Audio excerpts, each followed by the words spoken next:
Woo! Woo, yeah! I gotta make a thumbnail. I can't use the same thumbnail twice in a row. Well, I made a mistake of giving my rabbit some hay just there. The hay got into my lungs.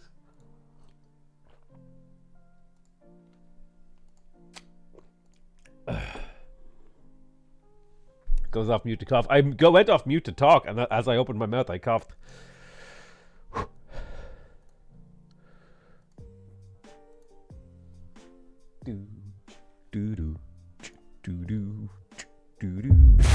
Oh, my ears! Good grief. Fuck me. Maybe this is why I'm going deaf. I play too much Civ.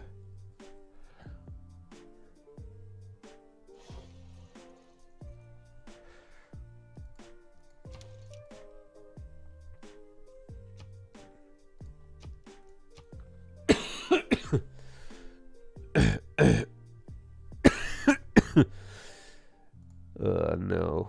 Not sick again.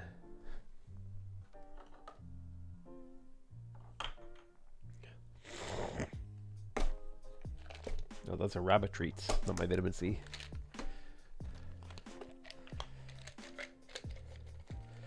No negative effects from settling directly on flood tiles, just like wonder. No? Like floodplains? Faith. Do, do, do, do.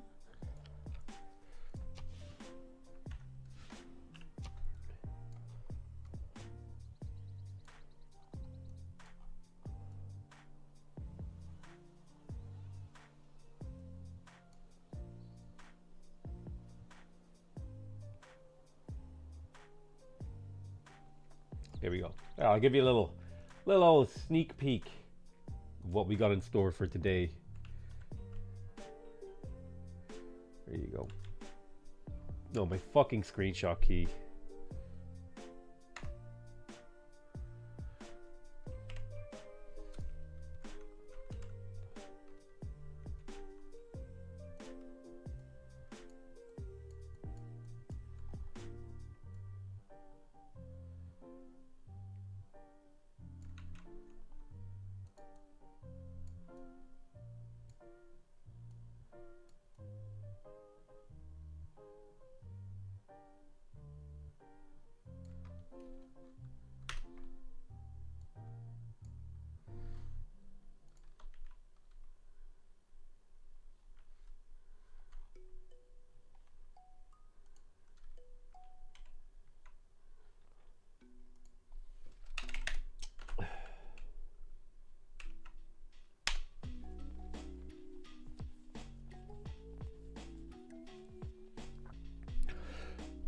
It's gonna be Gathering Storm, New Frontier Pass, live stream.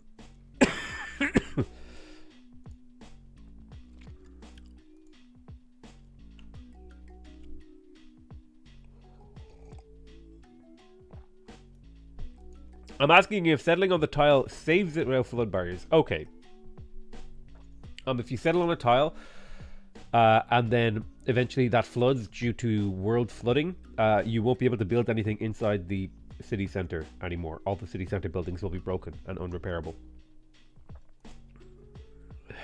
So much love for the streamer that's provided me with tens of hours of prime learning and falling asleep content. Hey, thank you so much, Mac Bear Mode.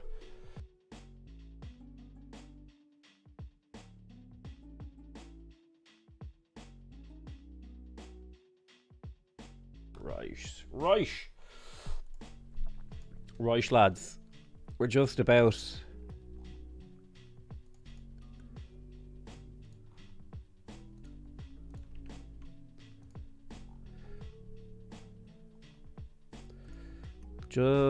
a boot ready to scoot.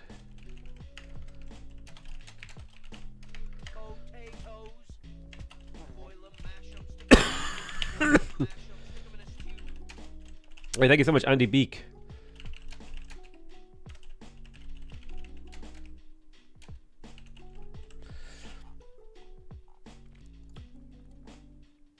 Boom.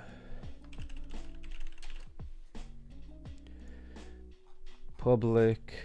Boosh. Dun dun dun. Switch the Twitch stream.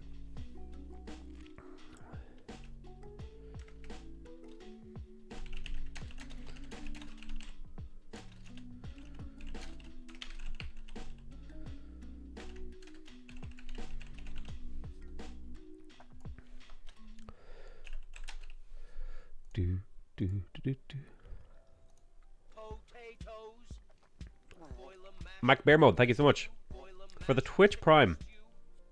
When is the naval domination run continued? I've got something going wrong with the video. I was trying to... Something went wrong with the upload. So the series might be a day or two late. Nothing I can do about it. Sorry. It just is fuckered.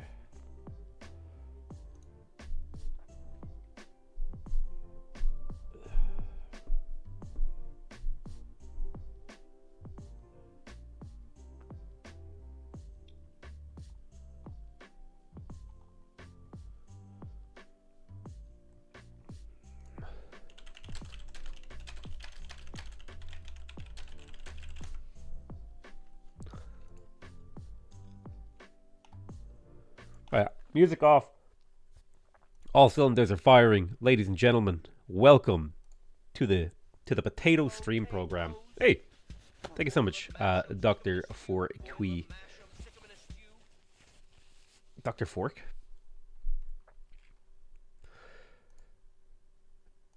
What in the unholy Christ was I meant to do here? Oh, I hate it when you lose your train of thought. Ah yeah, live stream VODs, click, save, boom, edit, turn on monetization, boosh, save, refresh. Where's the face cam? Ask your mom. We set your mom to a chatter. He got. Now Civ 6 is mostly in your final state. Are you going to do tier list videos? Yes, I've been planning my tier list videos for about 6 months now. I want my tier list video to be the best and final of all the tier lists ever made. And so it takes time. These things take time. Are you drinking whiskey? I'm drinking your mom. Right, enough of that.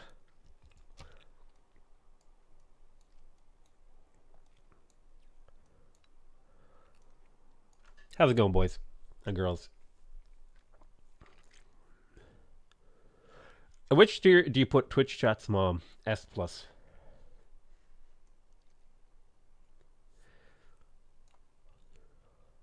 What did I miss last stream? Let me tell you the tale of how absolutely wrecked we were last stream. So, we had a great time. We spawned on Sushiville. Indonesia spawned here, to be sure, that we renamed their city. This is Majapahit. And they spawned here, and my god, I think we were at war with them maybe on turn 7. And the war with Indonesia lasted until about turn 123. But there was a brief peace. I think we've been at war with England twice already. We haven't been at war with Egypt. We have been at war with Pachacuti and the Dutch. There was only 6 people in this game. We've killed one of them, and we've been at war with everyone else, except for Egypt. This was a nearly 5,000 year war that we were embroiled in.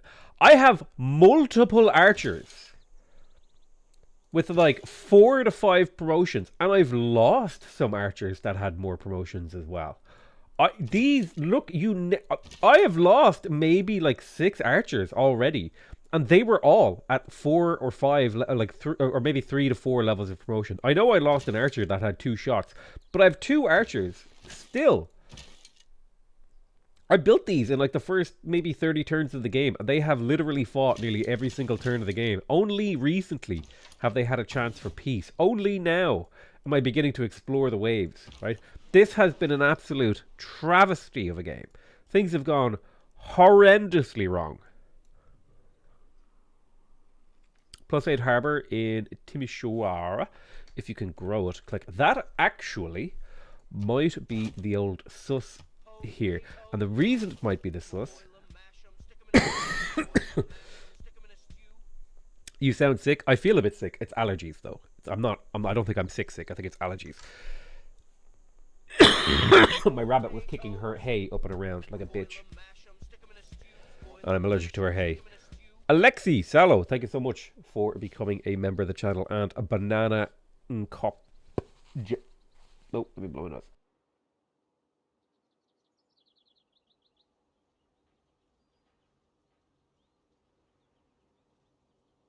Time to yeet the rabbit. Ah, that rabbit. Yeah, maybe.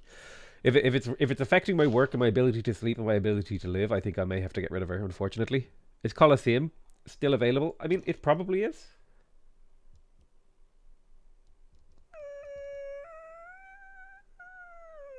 No.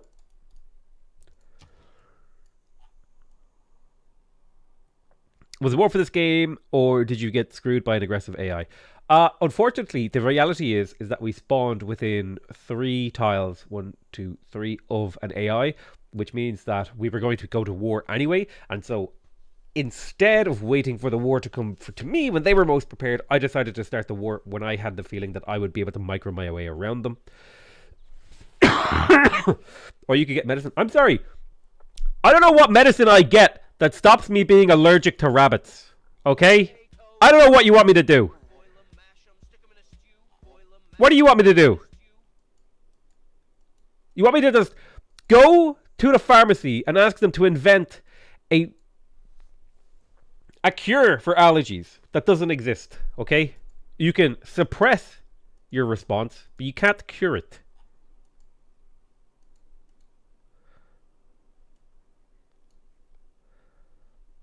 Level 1 hype train. Nice one, guys.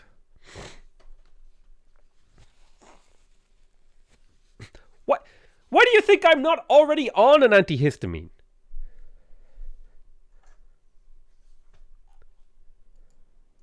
Okay.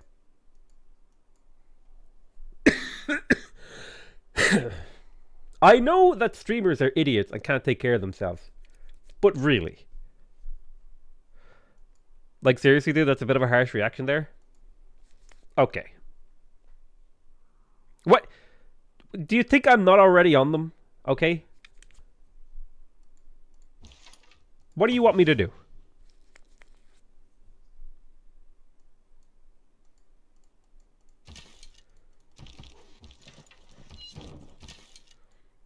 It's a harsh reaction. Dude, you're in a live stream chat, okay? Cry more, alright? Listen, this is...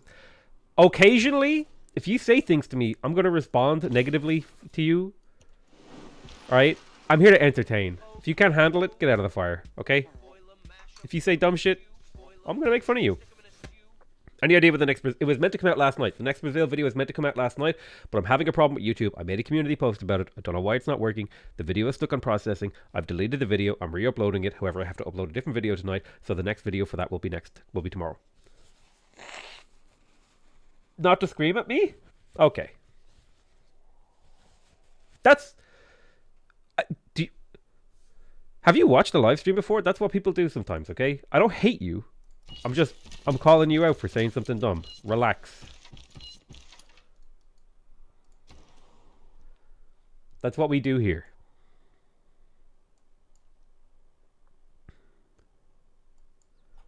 There's no bad blood about it. I'm not going to, like, remember your name. Thanks for mentioning antihistamines. Might have run out and spring is terrible. Yeah, spring is awful.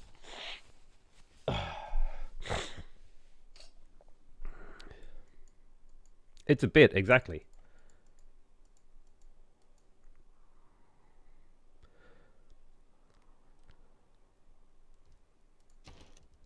Don't take it personally. You're just like your lines of text.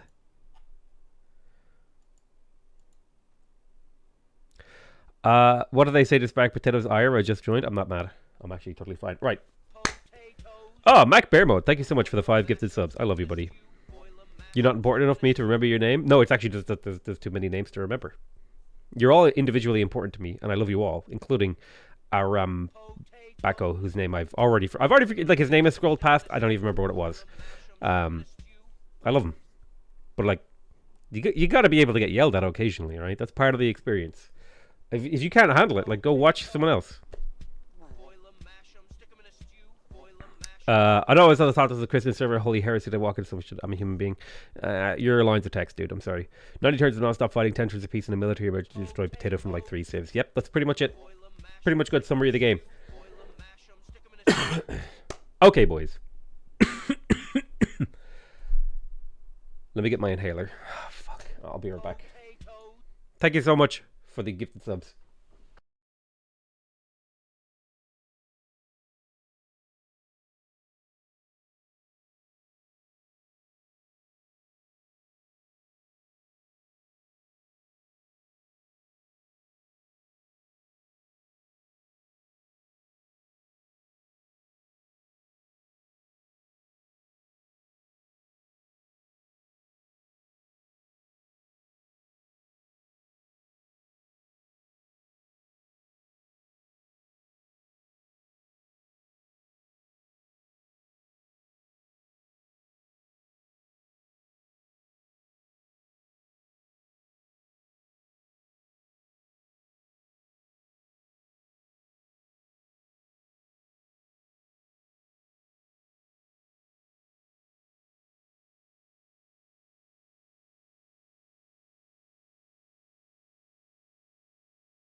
Okay.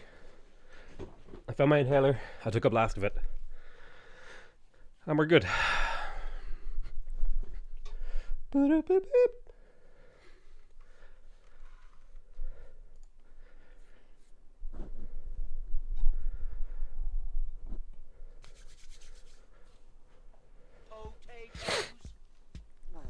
Premature Dad Buddy. Subscriber Prime. Thank you so much.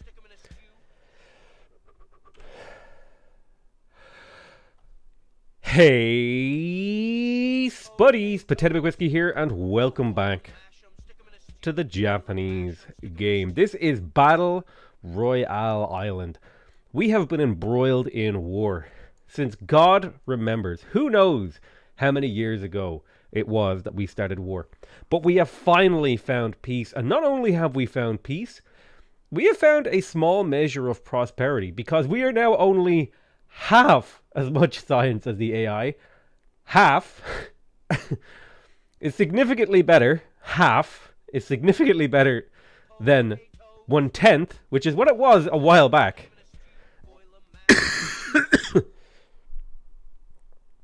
Kari Raya, thank you so much for the Twitch, for the membership, and thank you so much for TextVet for the Twitch Prime. There's a few others here. Hang on. Oh, lovely. My inhaler didn't help. Great. There's something. something wrong with this room. There's like an allergen in this room, and I think it is my rabbit. I'm going to have to kill her. Well, not that, but I'll have to get rid of her. In the city of Wambert, most of the problem here comes from the fact that the city is disloyal, losing 50% of its production. Now, the loyalty is increasing at a rate of 15 per turn, so the production will roughly double over the next few turns.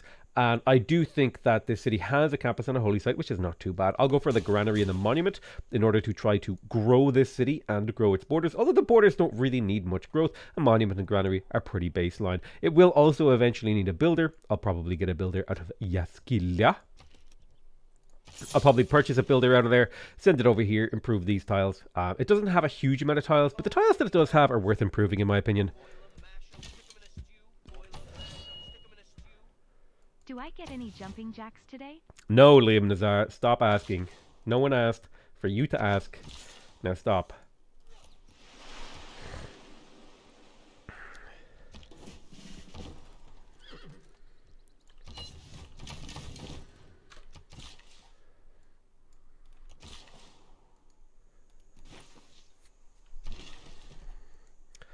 I do wonder if Huey Toakali is still available. I don't have it unlocked, and it's kind of out of my way technologically. I'll consider Huey.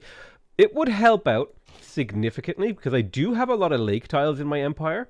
So if I were to, like, slap down a Huey Louie, say, oh, like, let's say I did, like, a harbor. Hypothetically, if I did a hypothetical harbor and a Huey,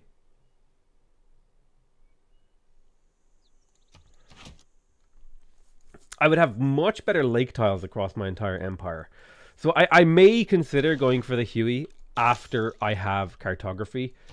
But I'm not sure where I'll put the Huey. It really just depends on where I can get the production. This is probably the most productive city that I have, so this will be where I get it, almost certainly. And to that end, I would like to have Magnus, so I may just crack Magnus into that city and see what happens. I will get myself a lumber mill because it's a 2-3 tile, a very highly productive tile, helping this city out. Wonderbar, wonderbar, wonderbar, wonderbar.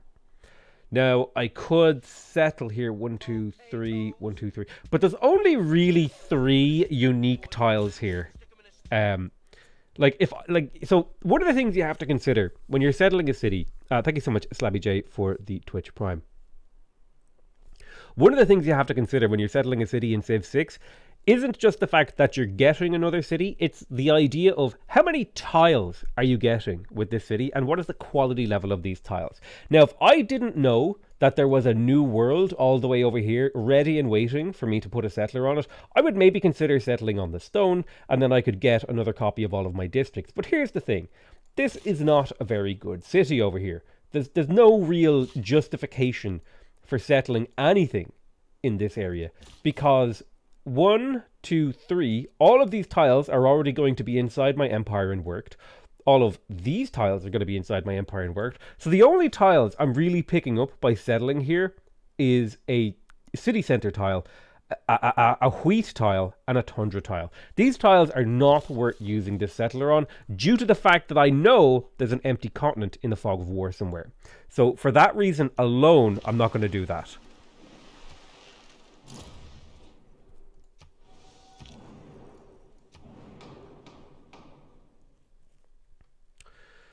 Looks like people want to stop my military emergency. I'll vote it down in the hopes that it stops because I really don't want to be at war again. Oh, it's the 2 people I don't care about. Never mind. You can't go around arresting the Thieves Guild. We have unlocked guilds. I don't think this really changes our plans. We don't have a good Chichen Itza here. Now, Wilhelmina is... I don't remember where... Well, Inca is over here, and I assume Wilhelmina is somewhere in that direction as well. So, we managed to pick ourselves up the barracks in this city, so we have a nice food growth rate, or rather housing and production in here. I'm thinking that because I already have some extra food tiles here. So let me think about how I'm going to plan the city. I have 2 tiles here with a surplus of 1 food, and then I have 2 tiles here with a deficit of 1 food, which means I can turn this into a lumber mill, no problem, or I could chop.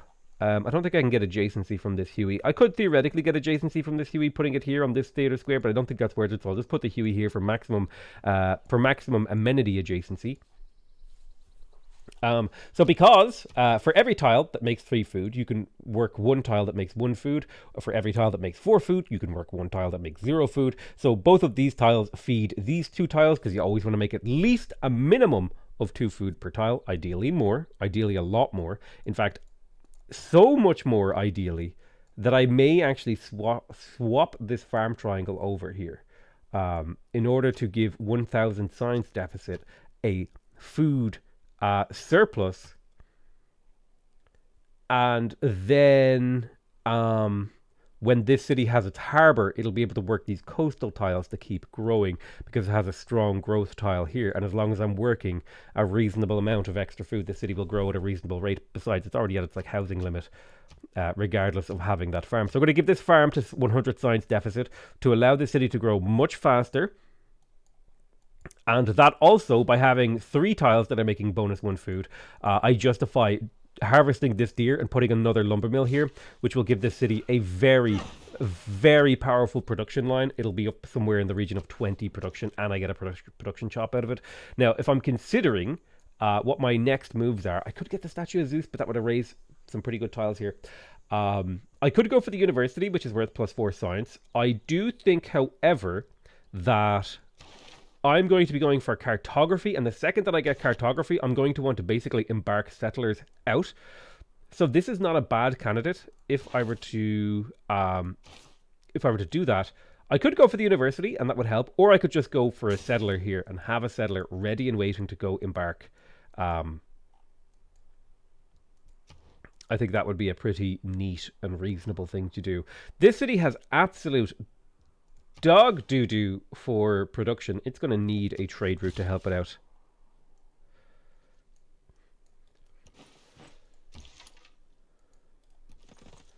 Well, there's Portsmouth. Now, we could take Portsmouth. It does have what looks like medieval walls. So it has medieval walls, so it'll be quite tough to take. It'll have 2,000 fortification strength. So I would probably at least want to have crossbowmen and maybe bombards. Her tech is quite a bit higher than mine, so it's a hard call to make. Yeah, it's hard to know. But let's get these settlers and stuff positioned so we can be ready to move. Him that overcometh. So there is buttress and dams. I don't think I have anywhere to put a dam, so we'll just hang on.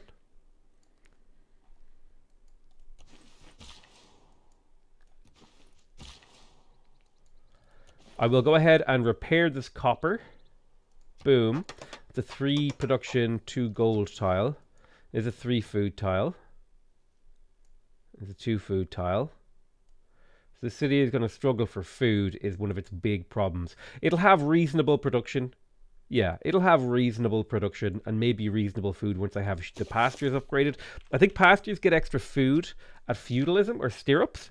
So stirrups will be an important technology, because if I get stirrups, that will turn this into a 2 food, 2 production tile, which gives the city a really nice boost. Stirrups is here, so I'll likely pick up stirrups after military tactics, and that just gives me a reason to plan, and now I can justify putting a pasture on this. So that's just kind of that process that you have to think about, how you're improving your tiles, why you're improving your tiles, what's the consequence of improving your tiles, how are things going to work out for you, what is the chain of events, is it worth doing this now, do you delay it for later? When it comes to making a decision on that front, I'm going to go ahead and appoint Magnus and pop him into 100 science deficit, and I'm also going to pop Victor into Timisoara. And what I'm going to do is I'm going to sit here and wait for 5 turns, basically for ages. I'm basically going to sit here and wait, because if I do decide to go for the Huey Toakali, that is a 710 production wonder. And being able to get a chop here that's worth 77 production plus 50% from Magnus plus maybe another 15% if I could grab the this Gothic architecture card I think I will actually switch and see if I can grab that and plug that in. That would be, you know, a significant shortening of the amount of time that it takes to build a Huey Toakali. Thank you so much, JM Thoughts, for your Twitch Prime. Is Huey Toakali viable in the game? I would say that Huey Toakali is somewhat viable. Now, you have to consider what Huey Toakali actually does. It gives you +1 amenity from entertainment for each lake tile within one tile of Huey Toakali, +1 food, and +1 production for each lake tile in your empire. So if you consider that, look at these lake tiles. They're 1 food, 1 gold. So they're essentially equivalent to coastline. You can see here, coastline and lake both get improved the same rate. But if you look at coastline tiles, I believe shipyards, let me see. Yes, the lighthouse gives you +1 food on all coast tiles in this city, notably missing the word lake there. Okay, very important. The lighthouse gives you +1 food on coast, but not lake. So that means once you have a harbor with a lighthouse, coast tiles are just better than lake tiles. However, if you get Huey Toakali, that means that lake tiles are now better because they're +1 food, +1 production. So this is 2 food, 1 production, 1 gold. And then you add on the shipyard, which gives you +1 production on all unimproved coast and lake tiles in this city. Then it starts to equalize a little bit. But with the lake tiles still winning out, the lake tiles will be 2 food, 2 production, 1 gold, and the water tiles will be 2 food, 1 production, 1 gold. And then eventually you get your way over here to the seaport, which gives you +2 gold on all coast tiles for the city. So if you have the ability to work lake and make advantage of them, like I do in this game, in particular in cities like Timisoara, where I'm never going to have anything of use if I don't get a harbour in here. And in fact, I think that's so important that I may have to put Reina in the city eventually and actually just straight up buy the harbour. The Huey Toakali makes lake tiles better or equal to coast tiles, and it gives you a little bit of amenities. So for 700 production, like if you consider the things that I can build, that's about 3 universities. So for the price of 3 universities in a single city, I get like a good chunk of food and production across my empire. I do think that that is somewhat viable and somewhat worth it. I think it's rare. I think in this particular game, I think it's viable. Rare do I ever find that it is viable. Rare.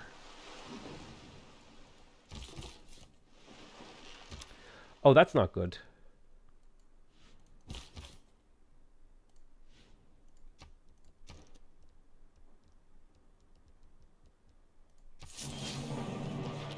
He's able to cross the ocean. Well then. I didn't see that that was an enemy ship. Right. I'm sitting on 2 envoys. I will go up to... I'm going to hold on to my envoys, I guess. So I may have just lost a settler there. However, that is a settler I stole, so... not the end of the world if that does end up being true. And I think my scout may be able to escape with my settler to my own galley, and my own galley has +5 combat strength because he's adjacent to land. I'm just going to go ahead and make some more galleys, because I do have eventually more settlers coming to protect here. Now, finally, I can go ahead and improve this jade. Not only will this give me an amenity, it makes this tile workable. It's now a 2 food, 2 production, 1 culture tile, which is absolutely workable. This is the phase of the game where any tile that my cities are working... Wow, that's weird. He managed to attack my scout, but not my galley. That's very odd. Any tile that I want to be working wants to be making at least 4 yields, right? So if you look at these farms, 1, 2, 3, 4 yields. If you look at this lumber mill, it's actually 5. 4 production, 1 food. 4 production, 1 food. So you want to be looking for tiles that give you at least 4 yields. Now 3 is okay, but 4 is what we're looking for. So very, very early game, I would say somewhere in the region of ancient era to the medieval era. 2, you want to be looking for 3 yield tiles, and you're kind of okay with 2. once we're into this era of the game, we want to get every single city working 4 yield tiles. Like Timisoara is really terrible right now because most of the tiles that it's actually working are awful. Like it's working 2 yield tile, a 2 yield tile, a 2 yield tile with a food deficit here. Really, really terrible stuff that's going on in this city. Really bad, really lacking good tiles. And that's just the sacrifice that city has to make for the short term.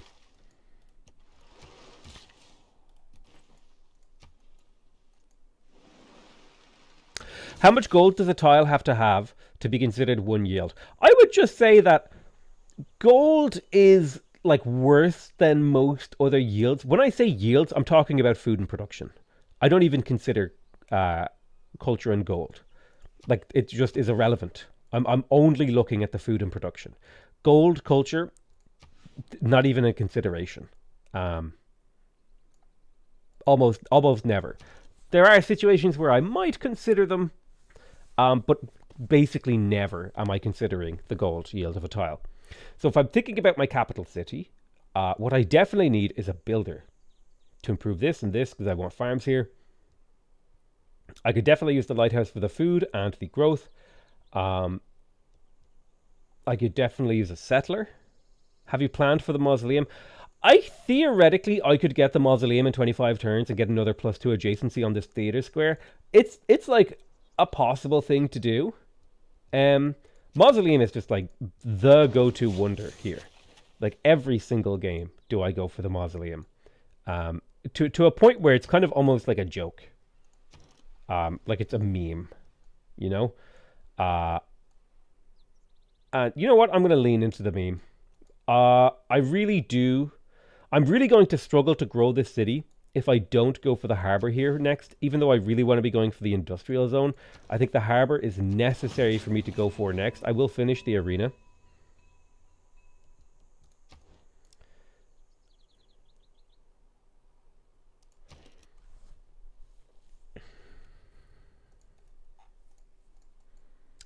I do have a builder here with 2 charges. I'll go ahead and send him back to improve this. He did a good job exploring for me while I was considering whether or not I wanted to use him for this.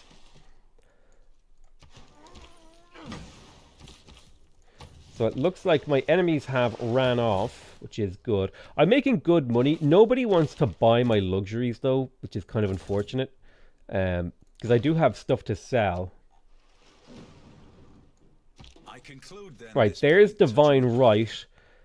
Now, the real question is, it takes me 5 turns to go for cartography. I could put 3 turns into diplomatic service and then switch to naval tradition. And I think that's what we might do.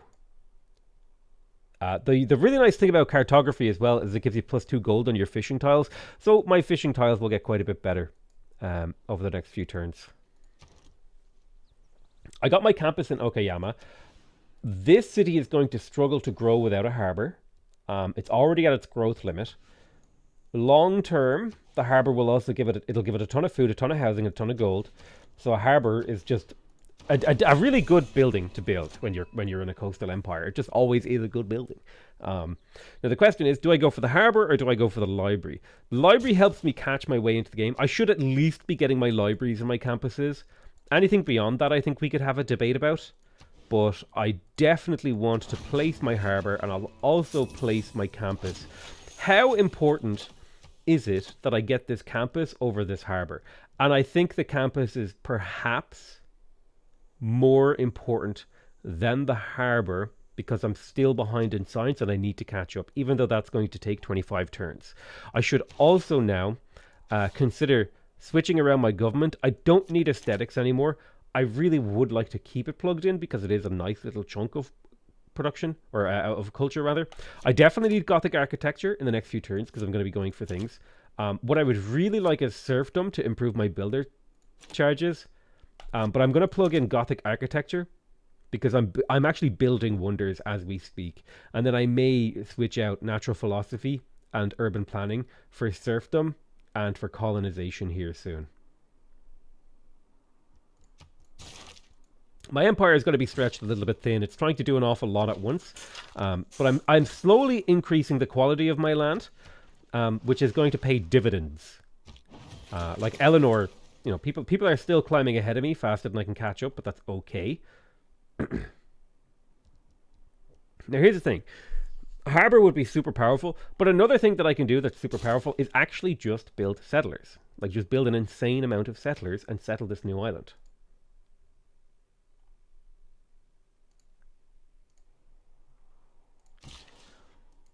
Now, I do hope that nobody's gotten there first.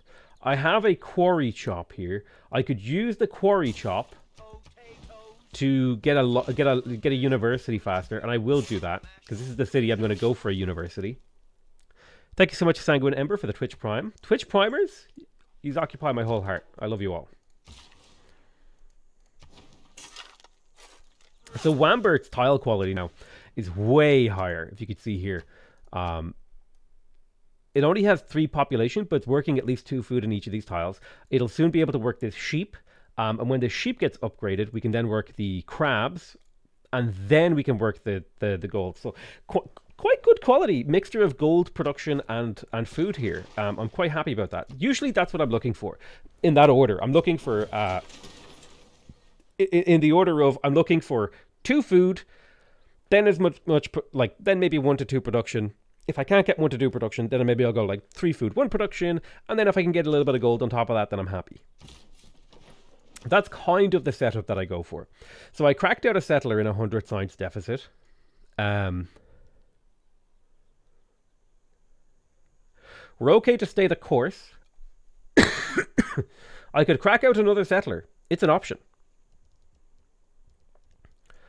Like, the gamble here is that there's an untold amount of land on the other end of the rainbow. And I think that's a totally reasonable gamble for me. Primers equals Godders. Oh my god, it's the Rat Jam. Rat Jam is easily one of my favorite emotes.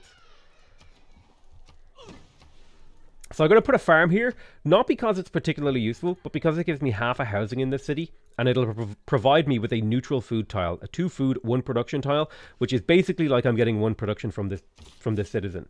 I really still think citizens should just innately yield some production. I really do need to get around to making my own balance mod. It just needs to happen. Because it feels wrong to have a high pop city working only food and not getting any production, not being able to build anything. Like, lots of people are capable of doing things. So we have cartography here. Casa de Contrastación. This is an interesting wonder we won't be building. Caravel. And plus 2 gold from fit. So most importantly here, I can now safely embark across the ocean. So there's diplomatic service. This is an important... and the large ones you will not be able to do anything about. Hi Potato, I enjoy your videos on Civ 6. It has inspired me to make YouTube videos on Civ 6 based and inspired from your work, and it is a lot of fun. Thank you so much, Thomas Lagunas. I'm really glad that you enjoy my videos, and I'm really glad that it inspired you to make a YouTube channel. It's a really cool thing to do. It's pretty much exactly how I got started, from watching people I really liked watching. So that's cool.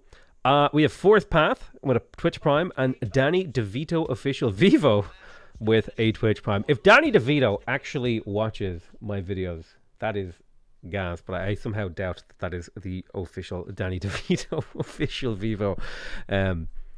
So now that we have diplomatic service, we have to make some serious changes to our government, because we're going to be looking to get some spies out so that we can steal stuff from the AI. So let's have a look here. We're going to take away charismatic leader, and instead we're going to plug in Machiavellianism. And now that we're significantly, now that we're like making a ton of settlers, I think it is worth plugging in the colonization card, and I think I'm going to plug it over natural philosophy. I'm okay with my science tanking here because I'm gambling on the fact that I will find a really powerful island.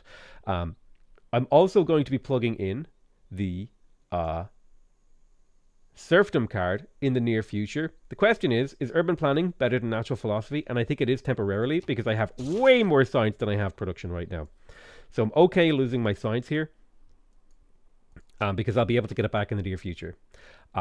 Oh, Heartbeat of Steam. Oh, I just completely shit the bed. What the...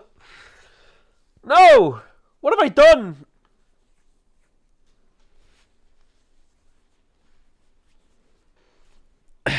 Alright, never mind.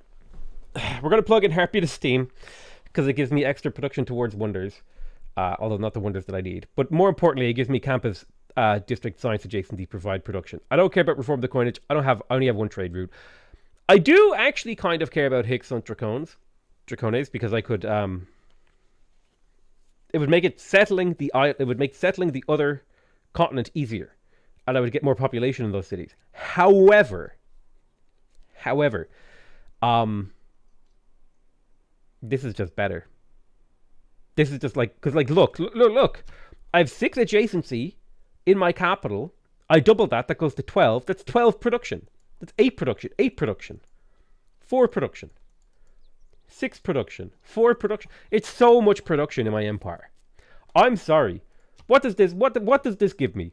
+3 population for cities settled on a different continent. Whoop-tee-do. Whoop-tee-do. A quicker settle? Whoop-dee-doo. Who cares if I settle? I'm going to get them anyway. This lets me build more settlers. 3 pop is like 80 turns. Your mom is like 8 turns. She loves it, okay? This is obviously the better choice. Per city, this lets me build like 10 more settlers.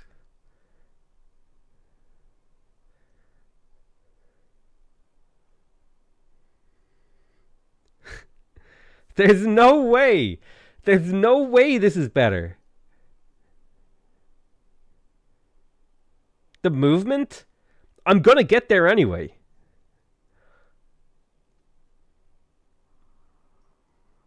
It is so good, but this is better. This is objectively better. 2 extra movement on the sea. 1. It's here. It's right here. Shut up, chat. You're wrong.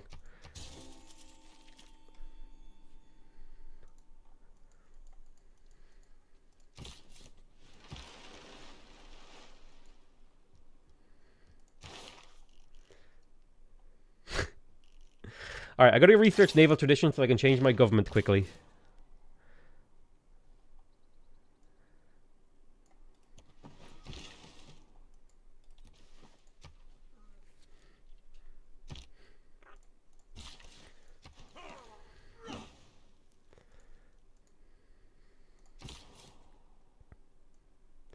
Look how much faster I'm building this in 10 turns! Wait, did you never finish your campus? Oh, unholy Christ on a bicycle. Ugh. But look, this is 10, like I'm getting 6 production from campus. I'm sorry. You're wrong. You're all wrong. This is literally going to double the production in my empire. Okay? I'm so starved for production that I'm choosing 7 production, 1 production per city, over natural philosophy. Okay? You're just wrong. And not only are you wrong, your mom, that too. Oh my god, I found Johannesburg. And I can take Susanty. Cities receive +1 production for every improved resource type. Ooh. Yoink. Give me that Susanty. Look at these virgin, unsettled lands that are 1, 2, 3, 4, 5. 5 tiles in water away. Okay? What you want me to get +2 movement on my settlers so I can cut down a 1, 2, 3, a 4-turn journey to a 1, 2, 3, 4 to a 3-turn journey. Shut up, dude. Tactics mean doing. You're just wrong, okay? You're wrong and bad.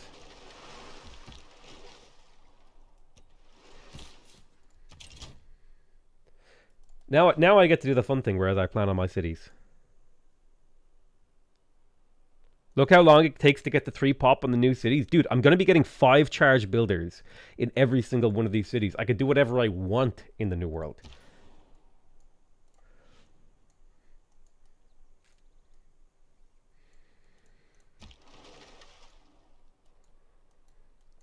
Just meant if that quarry attached. Yeah, if I ever take This quarry away from Timisoara, the city is dead. It is the only source of production that the city has, okay? There's this olive tile giving it 1 production, and then this stone tile giving it 2 production. None of the other tiles that this city works gives it production, okay? It is literally getting no production from anywhere. The only reason this city has any production is because I just got suzerainty of Johannesburg.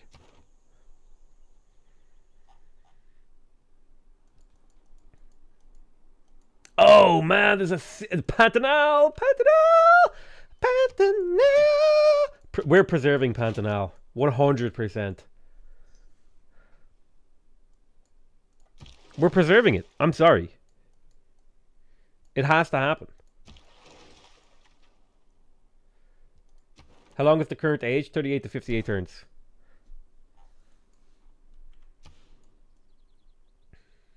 Oh, I might not be able to because of the way these city-states are settled.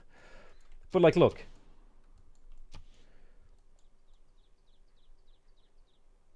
We've got, like, marble here that I can get suzerainty of.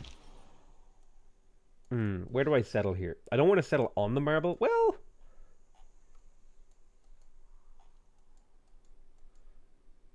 do I? I could settle there. I could have these 2 cities cooperate with their districts. Let's have a think here.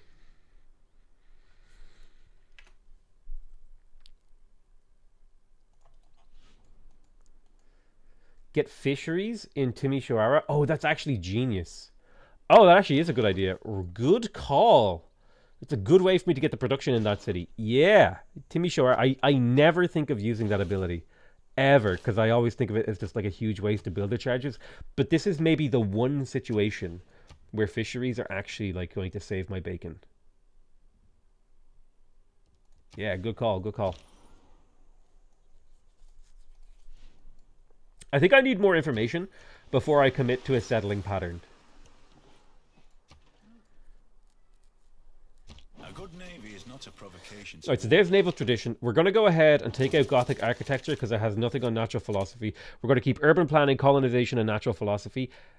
Maybe I could plug in serfdom now. I think I will plug it in over that. Yeah. I really do want to have Gothic architecture plugged in, but it's just I don't have enough card slots. That's just reality.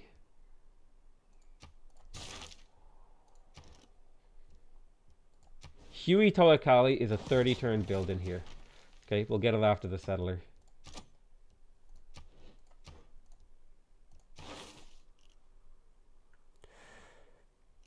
Let's go ahead and pick up mercantilism for the +1 camp, +1 food, +1 production on camps. I will be harvesting that deer. So I got my library in Okayama, and it's absolutely settler time. We are just going mad. There's a rush for the new world, boys. You could have chopped before removing the wonder card. Yeah, I could have, but that's fine. It's not a huge optimization, so it's not a big deal that I didn't do it.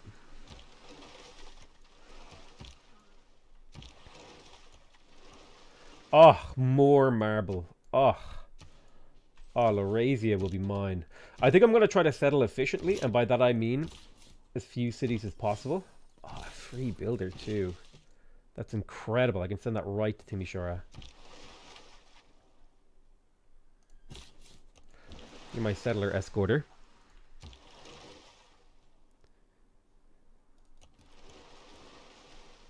The religious city-state over here.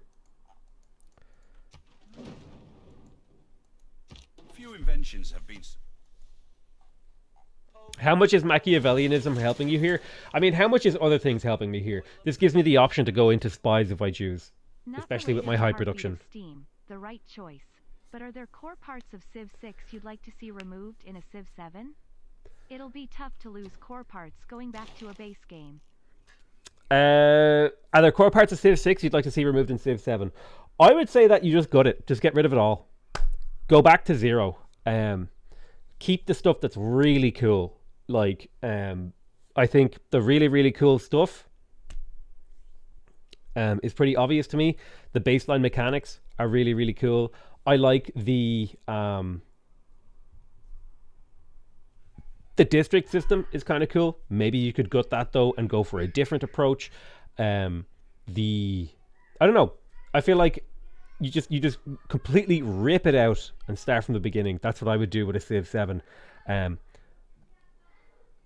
And then I would build a basic game and then be like, okay, what are the design problems that we have that were already solved in the previous games? And then we're like, what can we adapt into the game? And then you get like maybe start to build an interesting game off of that.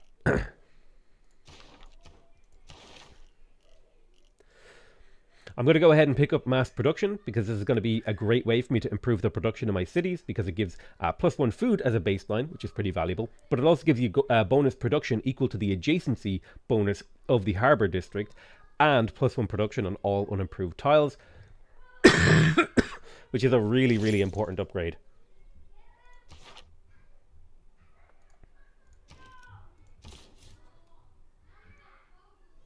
Hang on, I got 2 seconds. I'm going to go yell at my nephews.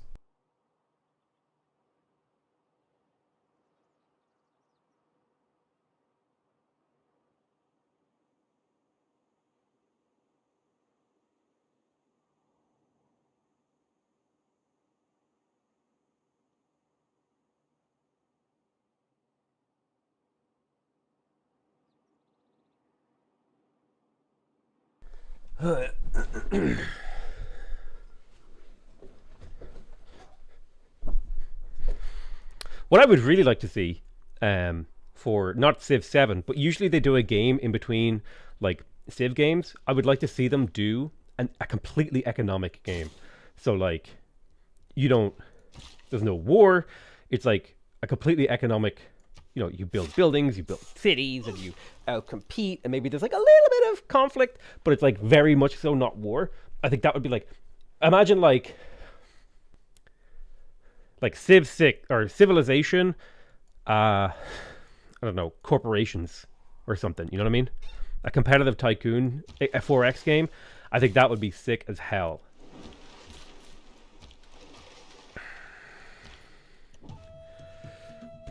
So let's think about what we're going to do here in terms of settling. I definitely feel like let's talk about why we're settling here. One of the reasons you might do this sort of settling is for tourism. So this is kind of where the fork in the road begins for us. How are we going to win this game? Now, we've already dominated one person's capital, so that does theoretically make tourism harder for us. However, we are also playing Japan, and so our theatre squares are half price. If you want to buff Japan, by the way, give them preserves at half price too. That would be sick as hell. It would make them a really cool culture civ. So we can build theatre squares in half the time. So that's a direction we can go. We can do tourism-y stuff.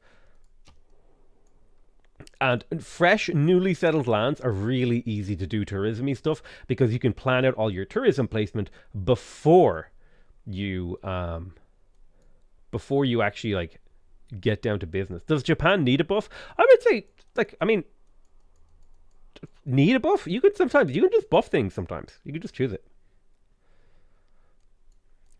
My instinct here is to settle on the marble. I have here, potentially, we're setting up here. So we have 2 reefs on the coastline and we have a mountain here. So settling these, right, are all roughly equivalent except for this one right here.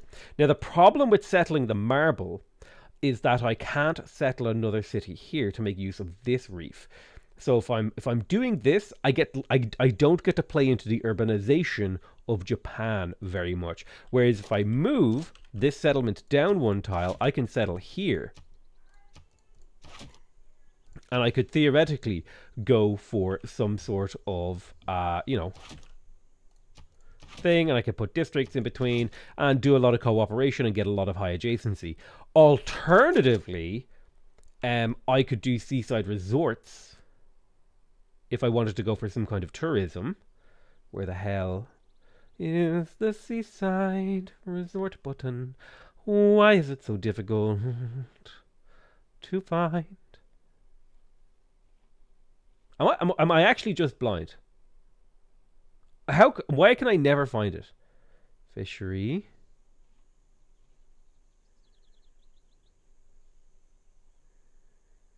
There.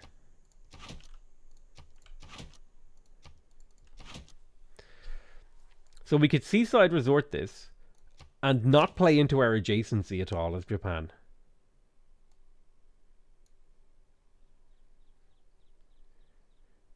Do you know what I mean? And if we were to put a quarry here, we could like plant forest, we could play adjacency. We could play with adjacency and do all that sort of stuff and sort of play out of Japan's normal power. I do think that Japan is quite good at going for a science victory too, if we so choose. Only if you have the appeal, we can make the appeal. Okay, what's this? This is four. This is 4. This is 3. This should be 1. Forest. That makes it 3. Yeah, we can get the appeal in here, no problem. Especially if we decide to go for the Eiffel Tower and the Cristo Redentor. I think personally I'm less enamored with the seaside resort play, and I'm more interested in playing to Japan's strengths and going for high adjacency districts, because that seems more of like an interesting way to play. The question is, am I going for 2 campuses here, or am I going for 1? Now, 2 campuses are obviously better than 1. But however, that does force the second city to come down here and settle on this tundra. Settling on this tundra is not the worst thing ever, because I could, in theory, go ahead and get myself an industrial zone here. It would be a +2. It would be another +1 with the quarry. If I were to get myself an aqueduct here, that would be a +6 industrial zone. This would power my coastline. Maybe perhaps there would be a 1, 2, 3. There'd probably be another city, maybe on the deer tile, that would also be getting powered, and it would be 1, 2, 3. It would be putting its campus over here, for example. I would almost certainly go for a harbour in each of these cities to feed them. So that'd be 1, 2, 3. You are building 1, 2, 3 districts. You're building 1, 2 districts. And then the third district in here would maybe be like a theatre square or something, right? And that way I have like a bunch of really high adjacency districts, which is a ton of fun. And then I can maybe do something with this one over here. This is kind of fun stuff you can do. This industrial zone would serve all 4 cities that I plan. But if you had 3 pop when you first settled, who cares? Who cares if I have 3 pop? I'm going to have really highly productive tiles and grow these cities really quickly anyway, because I'm getting a free builder with every single one of these cities. I'll be able to improve this.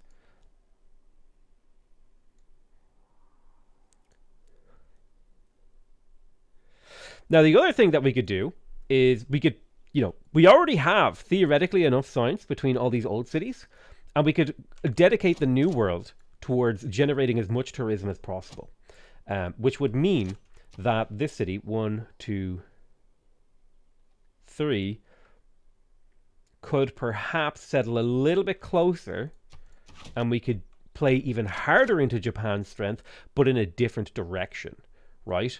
So we could go for, we could put an entertainment complex here to hit all of the cities. We could go for a theater square, and a theater square, and maybe like a campus right there. And then we have like a huge amount of culture in this area. We've got amenities covered. We've got production covered. We've got a lot of stuff. We could even maybe consider getting, I don't know, something on these coastlines later on in the game.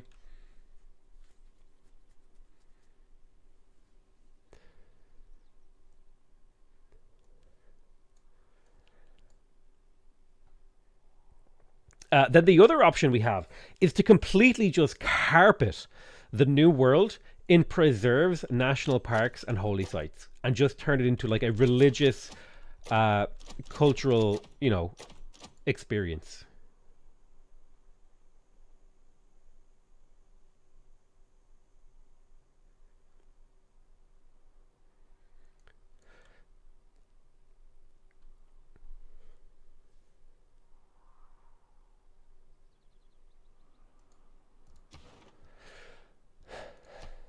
So how do we want to win the game? I think that's the hardest thing we have to come.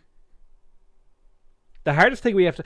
Now, personally, I'm a big fan of if there's a new world game, I like to actually turn it into a paradise. Like I barely improve any tiles. I mostly plant forests. There isn't enough turns left to build everything in the new cities. I agree with that take. I think in my last two games I've gone for hard teching science and then domination as well. So this game I went for domination, and I think it would be more interesting if I went into tourism. I don't want to do religion, or I can't do religion. I don't want to do diplomacy. So that leaves me to the decision between science and culture. And I think I'm going to go for a culture this game. So culture is the decision, and I think it would be more fun if I were to turn this continent into a paradise. But you need to improve AI relations for a culture victory. I think we can pull that off.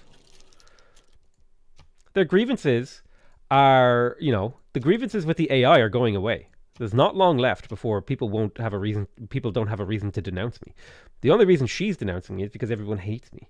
So if I can get my relationship, if my grievance is down with these other players, eventually I could go into late game diplomacy.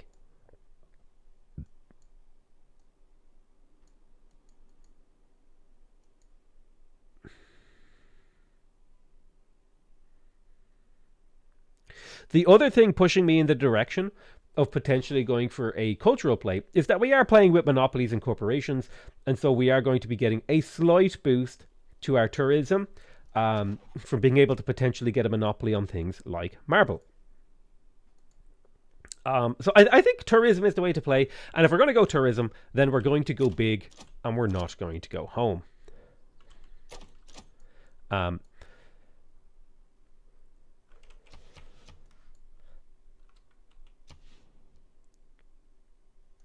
Will they peace out? I don't think they've been at war long enough. Oh, maybe they have been. They want 19 gold. No, thank you. They want 21 gold. No, thank you.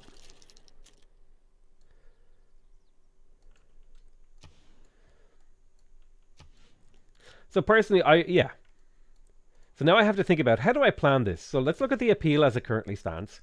And let's look at what we would do. So this is going to be a bad place because if I put a quarry on it. So I think I will settle on the marble in order to eliminate one negative tile. That will give me negatives to my stuff. Now, if I settle here, where am I putting my preserve? Because you got to have a preserve. The ideal place would be maybe on the horse, but the horse tile is kind of blocking where I want to put it. Maybe. So settling the marble is kind of a wash. A washed up move. Ah, I see a good move here. So if I were to settle south of the marble, okay, hear me out. Settle south of the marble, place my preserve here, do a national park from horse to coastline. Boom, national park there. All these tiles will get improved. Then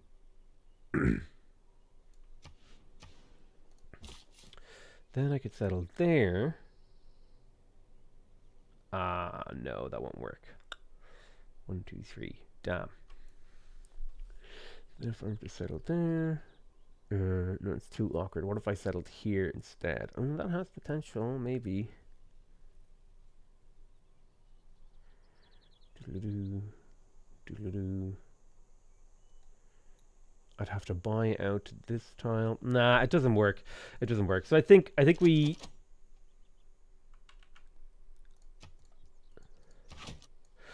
settle here. Entertainment complex here for tourism. Preserve here for the adjacency memes. And then we just let this be its own little self-contained place with like a national park. And that'll be fine. So that's what we're going to do here. It secures me a copy of marble. And that's all it needs to do for the short term.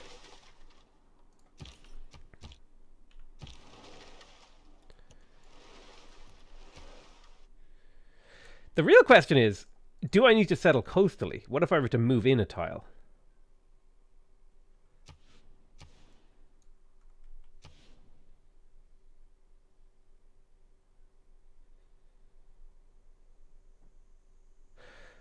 If I move in a tile, I can work the marble for production, which I like. I lose an appeal on this tile, but that's fine. It's not a big deal. I have to move the national park slightly. But I would be able to fit in 2 national parks, maybe.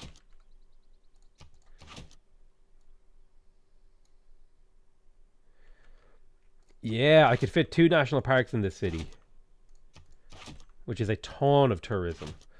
National park here, national park here. Really good AoE adjacency stuff here in terms of like yields from the preserve. Preserve isn't really doing much here. Maybe it should go here instead on the cattle.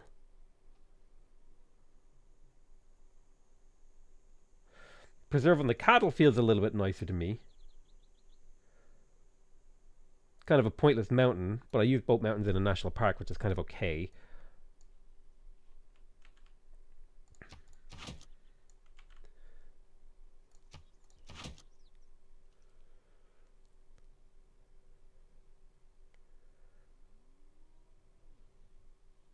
It's not ideal, but I think this is okay for like maximizing a tourism city. And then I have a coastline that I could also put a little bit of like I could plant some forests.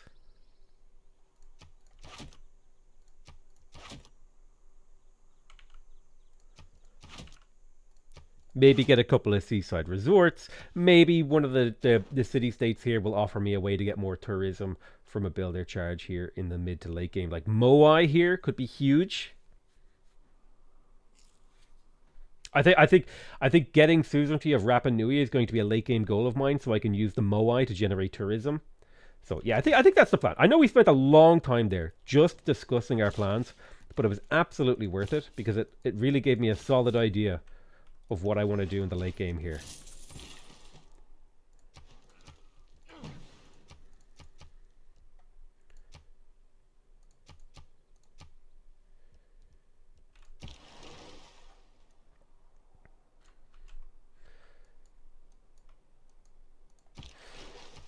So now I need to do the same kind of plan over here for Pantanal. Pantanal, I'm just going to put a preserve here because it's fun. And I definitely would like to National Park Pantanal.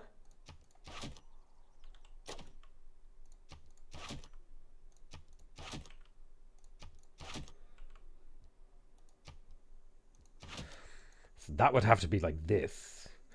And I can't settle adjacent to this preserve if I want to place that preserve. If I settle here, seems okay. I could probably squeeze in a national park or two here as well. I could probably squeak in another national park.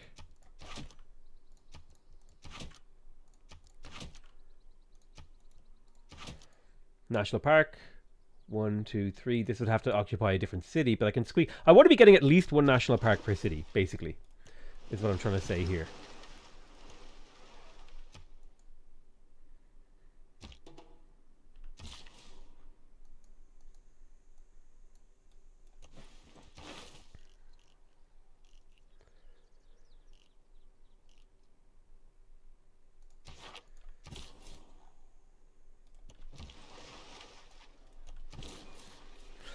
So let's settle in place, boom, like so. Delete that pin. We'll go ahead and improve the horses and get a really, really good start to the city. So 6 turns until the next growth. I think I would like to harvest the cattle. So I'll spend just a minute in here. A water mill. If I had a single thing in here, we might go to turn like 300 in this game, and so this watermill represents like a good amount of growth in production, return on investment, so I'm going to go for it.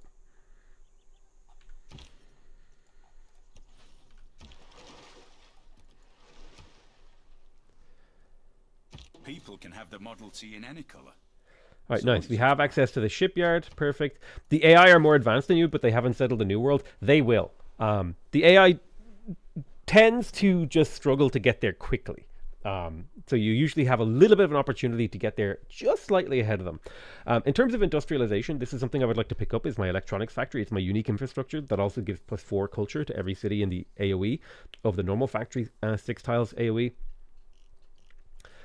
It would be nice to look up Niter, but I might just leave that by the wayside for a very long time because I am planning some infrastructure that might get screwed by Niter.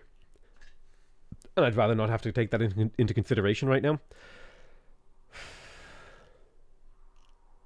Let's go ahead and unlock crossbowmen, because I'm supremely behind in terms of technology when it comes to my units.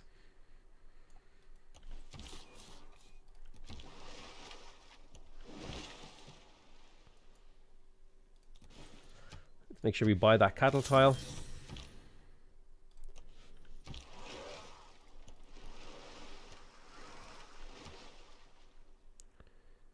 One man's magic.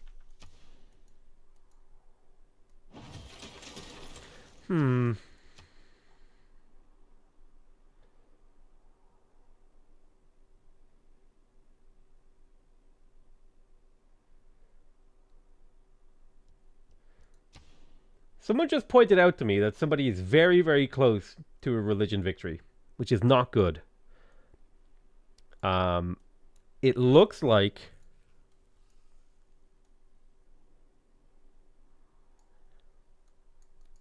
Islam is basically dead. Well, no, I can see Islam now. There's like a little bit of Islam. There's a little bit of Hinduism. And a lot of Protestantism. So in order to try and preserve my position in this game, I think I might get myself an apostle and try to use Hinduism to fight back Protestantism here. So I think this is the holy city.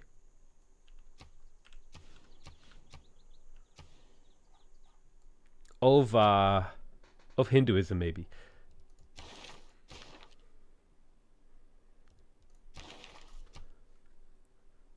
Yeah, this is the holy city, although I don't get credit for that. I think I'll grab myself an apostle to see if we can push back the religion a little bit.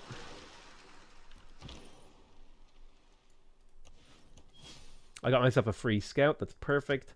And a level up.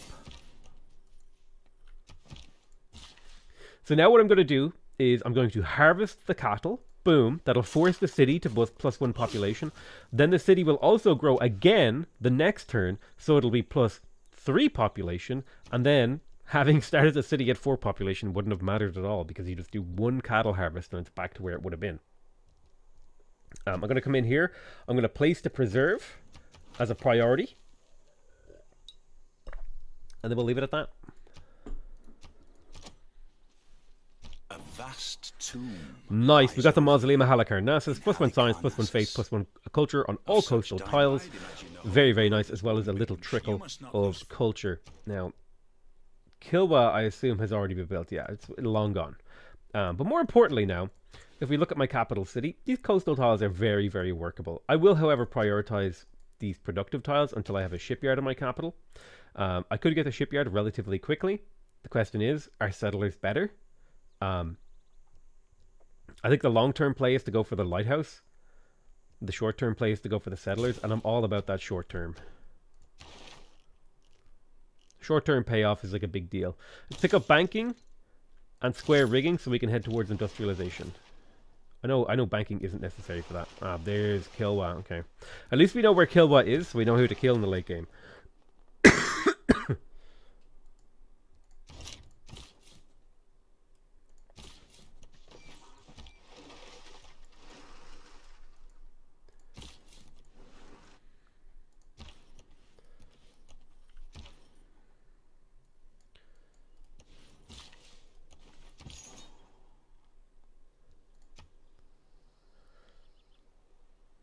Ah, lovely. We got Proselytizer. Proselytizer is the anti-religion promotion for Apostle. So I should be able to nuclear bomb, boom, boom, boom, boom, Protestantism out of all these cities, which is probably not the perfect way to phrase that. But listen, it's what I said, and I have to live with the choices that I've made up until this point. Ooh, I would like extra loyalty, or extra growth. It'd be pretty nice. I'm going to say ranged units should have +5 combat strength. So Wilhelmina has a loyalty problem right now. That's her problem to deal with.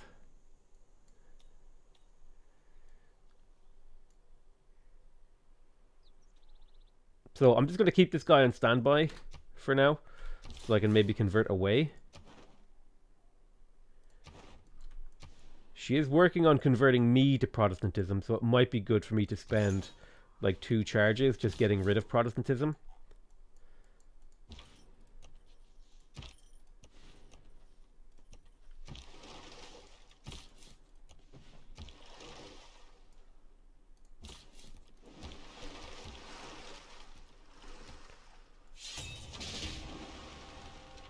Whoa! What did she kill? Where did that come from? Cavalry?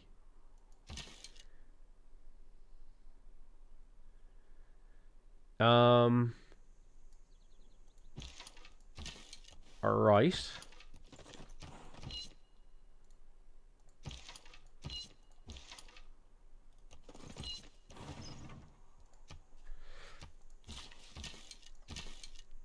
Well, we do have access to crossbows now.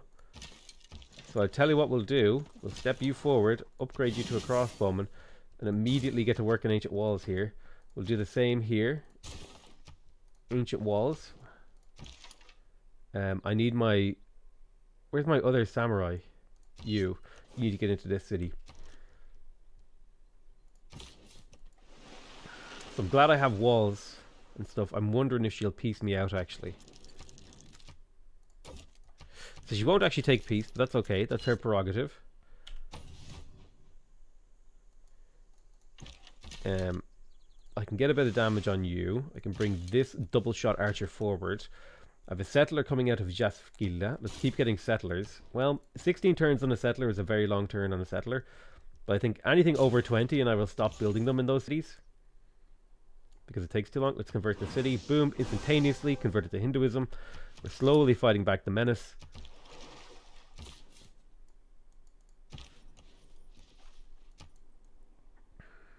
Right. So if I'm thinking like someone who's trying to make national parks out the wazoo, then there's going to be another national park going here. And then possibly another preserve going here.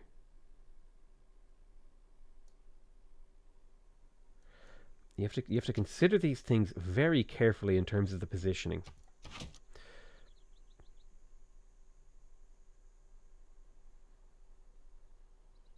Because I can't settle adjacent to the preserve.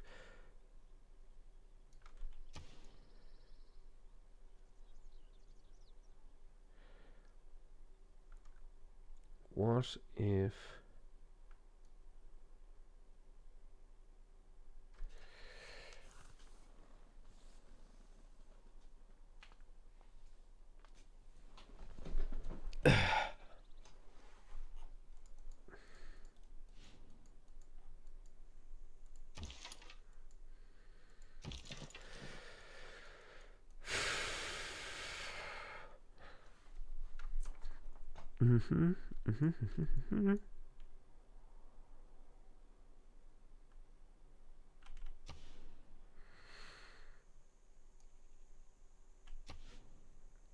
Settling here. This is the highest quality land in the area.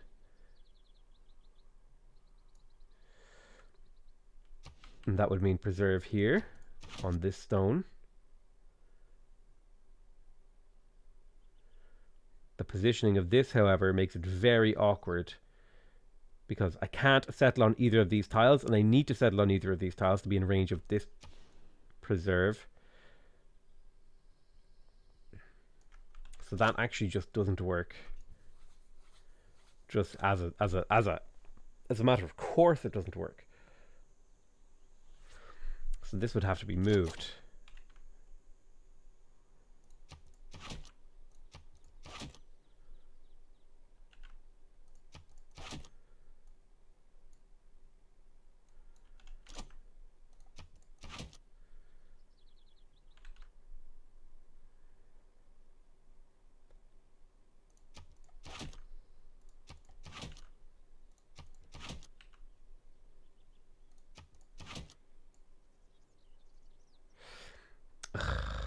Not a good one. It's not a good one. Aha, but what if I moved this park down again to here? So I have national park here and here, and I put my preserve here. Boom. We've got like maximum synergy between these two cities in terms of national parks and preserves and all that juicy stuff.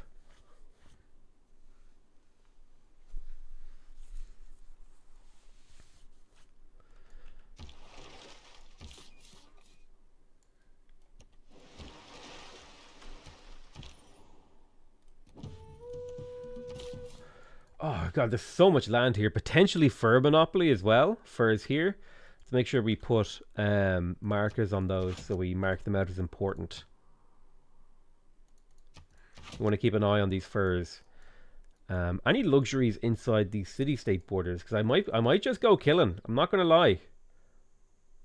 How do you have a plantation with no resource? What? What?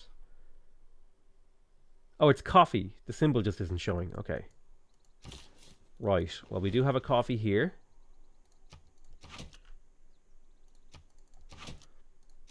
One, two, three. We have access to that. Am I happy with this setup? I don't love this setup. This feels weird. This mountain is causing me issues. I don't love this. Especially a preserve against the ocean is just terrible.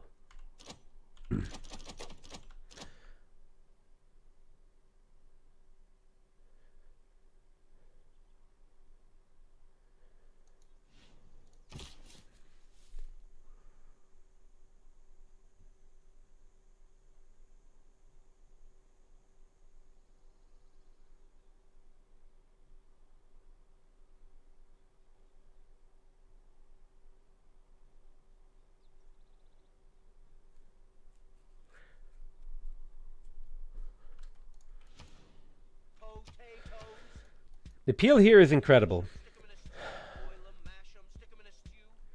Maybe... When are you adopting me, Potato Papa? Never. You're the red-headed stepchild of Chatham, sorry. But thanks for the $5 Lightsworn. I want the next city named Juicy Stuff. Yeah, we can name a city Juicy Stuff. Bang. Quarry down. City's production goes up. We're being murked. It's okay. The cavalry went into the water. You step forward. Shoot that lad in the water. He has a bad day. You shoot him. He has a bad day. You come forward. Shoot him. And shoot him again. He has a bad day. He's having bad days. They're all having bad days. Right now. Let's try and use this cavalry to blow out some Protestantism.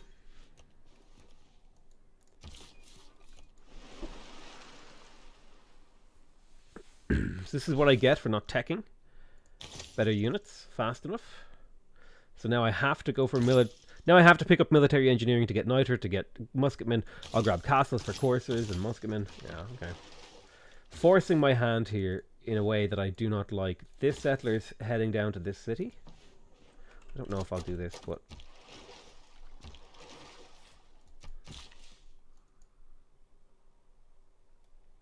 that can be a lumber mill. Yoink. 60 faith. I think that's a little bit of a national park. I'll pop this down here. Perfect. I'm going to come over here. I'm going to harvest this cattle. Boom. Immediately put the city up to a higher population level so we can work more tiles. And then I'll come in here. And I think I'd like to place the preserve like so. So I'll buy that tile. Sooner I place the preserve and get it building, the better. I think it would be worth it to get a granary in here because the extra growth means I can work more tiles. And then border expansion is also good. So I think a granary and a thing in here are really good. But I think I might spend gold on them because the city doesn't have the most amazing production. It has okay production, but not the most amazing. Is the important piece of information there. Okay, we got a cuirassier over here in Tibishara.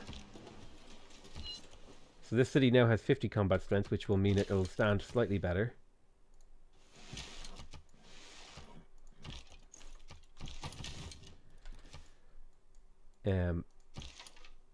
We got those Protestant units to run away. We're having a real struggle.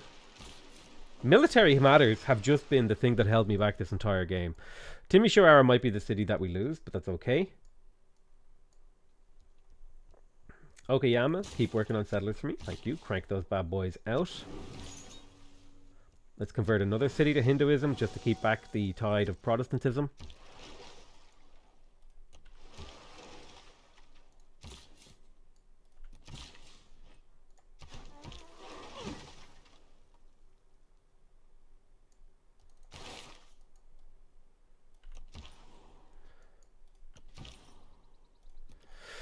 Now, the unfortunate thing about floodplains like this is they're not very good for things like appeal. They're usually very bad for appeal, so there won't be many national parks happening in that area. Not the end of the world. It's just kind of part of life. Okay, we lost that unit. That was to be expected. And the damage this lad does is kind of spooky. I don't like that I'm losing units very quickly. I don't know what the movement range on this thing is. 5, 1, 2, 3, 4, 5. He can't get me on the hill.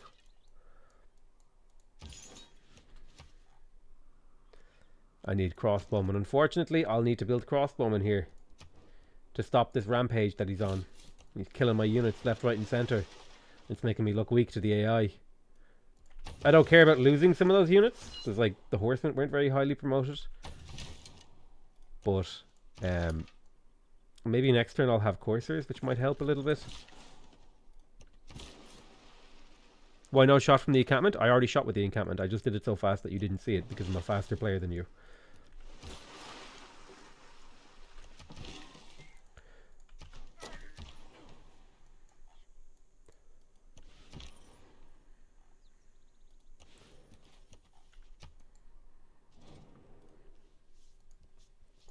Now, depending on what she does next turn, I might get a piece with her. Okay, looks like she fecked off, actually.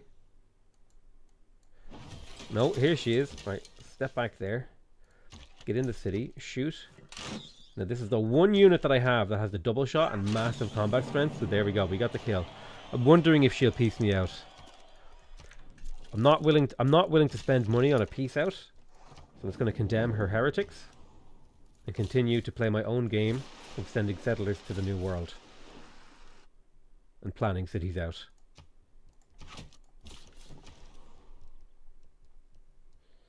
Talking about my capital.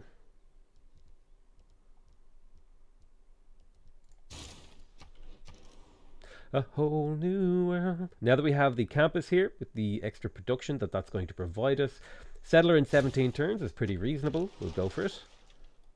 Once it starts getting to 20, then I start questioning things. But there's still tons of land left for us to claim. And remember, land is the thing that wins you the game in Civ 6. It's not actually the number of cities you have, it's how good your land is. Right? If you got good, nice, quality estates, then you're in for a win.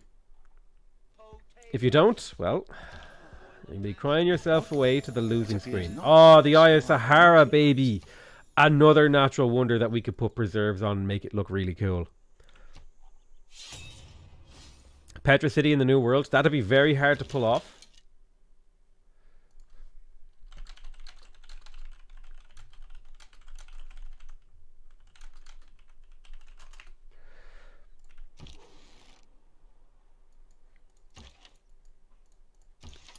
Condemn again. I lost my one horseman who was going to help me there, but however, that's life.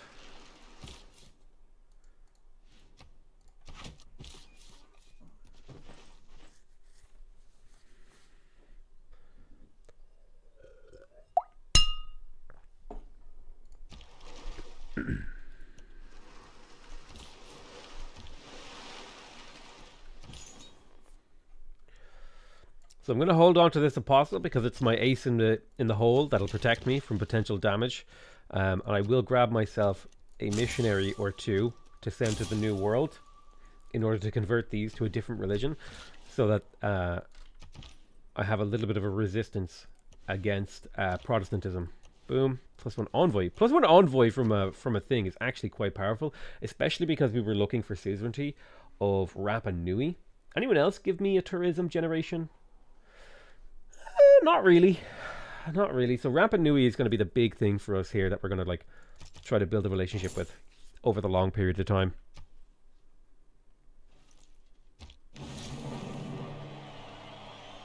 The more science intervenes in a market economy, however, Alright, things are going real well here. We still have Subahaya. You head here. You head this way. So with mercantilism, camps are now a lot better. So I will be considering not chopping out camps. more often.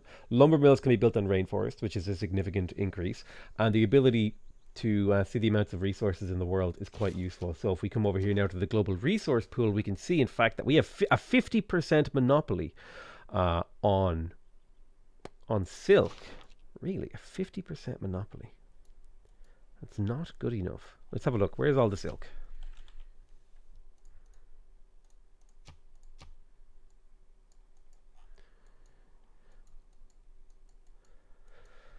We were almost lucky.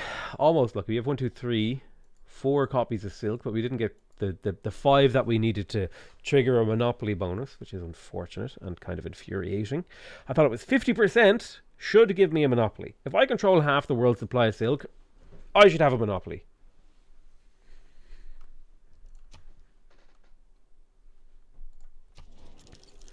Are they willing to take peace? 30 gold per turn. What if I gave you like Diplo favor? 100 Diplo favor would do it.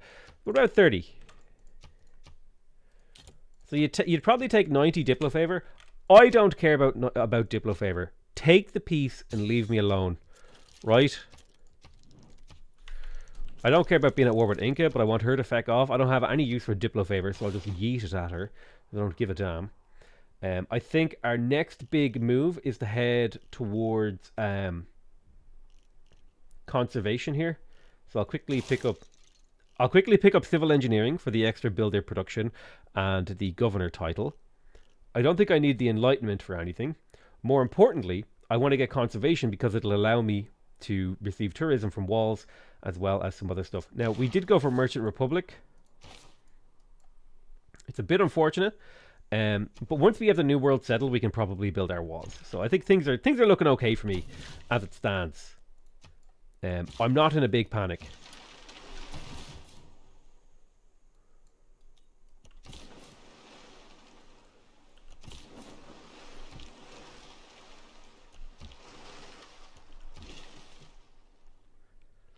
Pop a lumber mill down, boom. Now that's a productive tile alongside the plantation. The cattle will be getting harvested and replaced with a forest in the late game. But for now, this city is basically done without further investment. Unless I wanted to get a monument in here. 12-turn monument and granary. It means my borders expand. It means I could get that stone pretty quick, actually, too. He wants peace and he'll pay me. She probably would have paid me next turn, too, actually, if I had thought about it. Yeah, she probably would have paid me for peace because I killed her units and I have more combat strength than her. It's probably unnecessary for me to pay her for peace. But now I am neutral with Patch Cutie, and he still doesn't like me. I have too many cities near mountains. Unknown reason. What if I were to establish a resident embassy? Okay, what about mutual open borders for visibility? Alright, cool. How would you like to buy a bit of silk off me? And maybe 40 horses, because I see that you have absolutely 0 horses. He'll give you 39 gold per turn. Thanks very much, mate. Appreciate it. How about you? How would you like mutual open borders? Boom, boom. She has a little bit of grievances against me, but she might not have reason to hate me anymore. How would you like to buy my silk? Would you also like to buy my Diplo favor? Come on then, love. Gives a bit of money there. See you later. Bye-bye.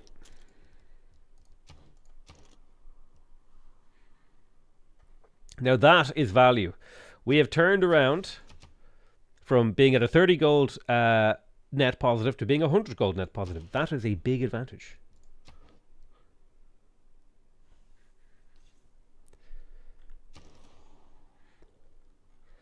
Okay. We got a...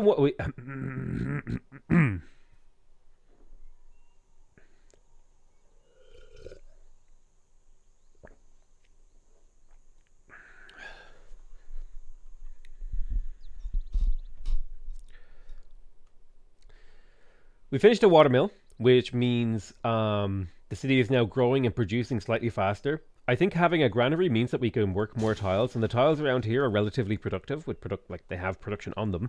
So having more population translates into having more production. So I think getting the granary makes sense. And I think I would also like the monument before I got the preserve. So we'll go granary, monument, preserve. That's like a pretty natural order of things as far as I'm concerned. Up here in Shizuoka, I will buy the granary to give this city the ability to continue to grow. More growth means more districts, means more people working more tiles, which means more yields. Theoretically, that's all good for me. I'm going to keep pumping Rapa Nui.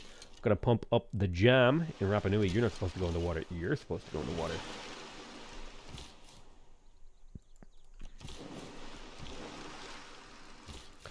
We've got another city on the continent, or another settler on the continent, rather.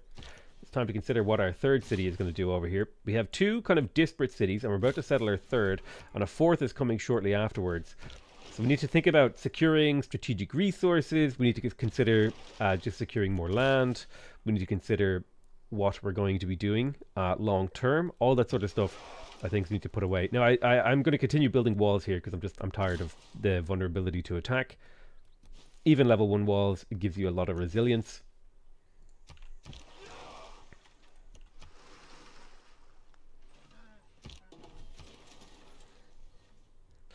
We finished the aqueduct in Wambert. Let's get the settler, the 13-turn settler. It's a pretty reasonable amount of time. You hang out there, nice and safe.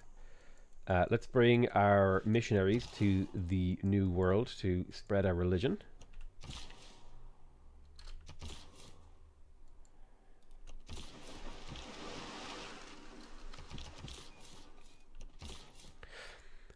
Boom, we can place another city. Unfortunately, these tiles won't be improved, which is kind of a crappy part of life, but we can get an opportunity to do a pre-chop. Pre-chop.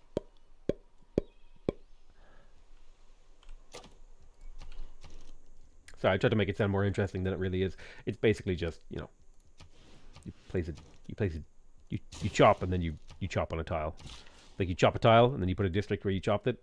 It's not as cool as it sounded. Any pre-choppers? Did you forget about your quick deals mod? It's up here. I can still use it. But like, she pays 1 gold for things. Like, the reason I don't use the quick deals mod right now is because everyone hates me.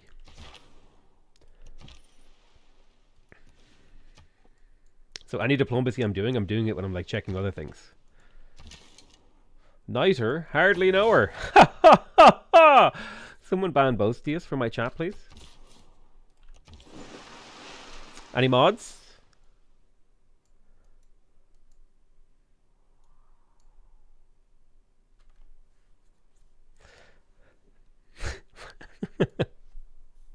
Mod check. All right, let's have a little bit of a think. Where am I going to put this trade route? Let's think, right? We could get an absolute rake of gold from trading internationally. We could get a little bit of science, a little bit of stuff. I think now that we're going to be moving into more of a diplomatic stance, look, people are starting to not hate me quite as much.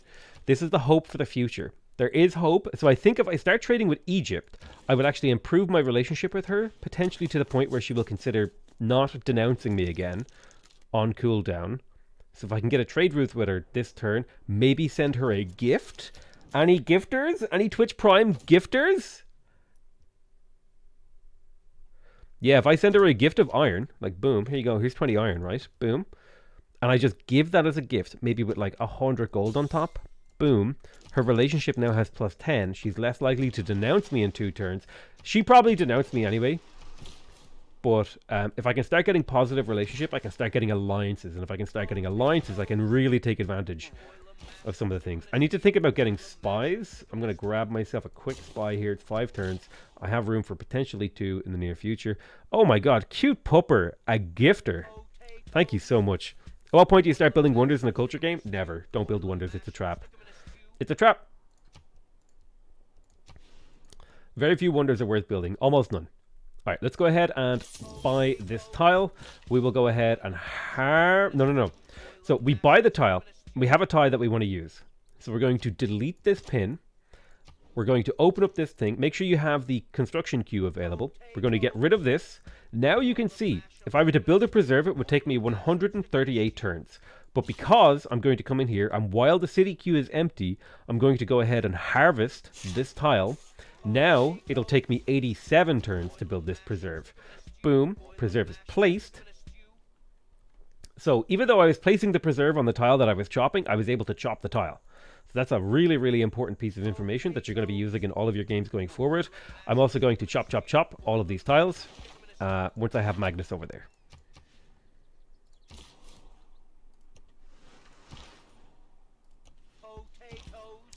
Thank you so much, Palopine and Viola Hunter. A cute pupper, man. Absolute gifter. Like, dude has gifted 40 subs in my channel. That's an absurd amount to gift. No one needs you to be that big of a gifter. I love it. I'm not going to complain about it. So I have a question here. Do I improve this quarry to give it +2 production, or do I harvest it to get all the production immediately? That's actually not a trivial question. I think because it's on flatland and it's not on a hill, I'm going to keep it. I'm going to look for the best trade route with Egypt. There it is. Although it's significantly worse than some of my other trade routes, but it will get better over time. Memphis here is 10 gold, actually. Yeah, let's go for the Memphis trade route. That's 10 gold. That'll hopefully... Oh, yes, friendship. Right, lovely. We're friends with the Dutch. So that means getting a friendship with the Dutch means she can't attack me for 30 turns. You cannot declare war to friend. This is perfect. It also means that now I'm going to be getting favorable trade deals with her. This is also perfect. How much? She's actually selling her great works for a very cheap price. 17 gold per turn is a steal. So I'm going to grab those great works for the trickle of tourism. Tourism trickle right now. It's starting to become a thick stream.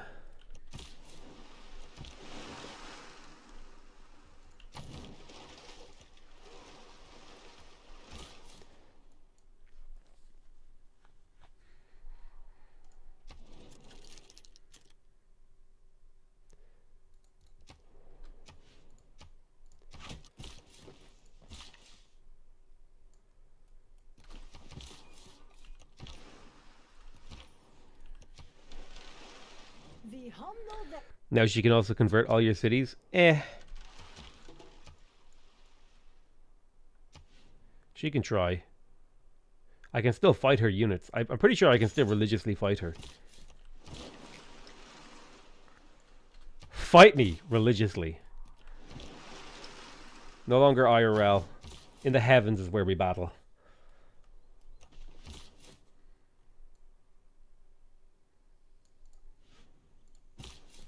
So I need to plan some more cities. I think I may settle this city almost exclusively just to pick up a little bit of niter and to claim the land in and around here. Potentially really good Rapa Nui stuff. Now the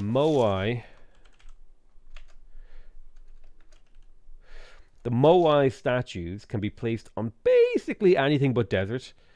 That has no forest nearby, and this is like a deforested area, so I might be able to get I might be able to squeeze in a few moai in around here, and these will be forests. So I'll probably suggest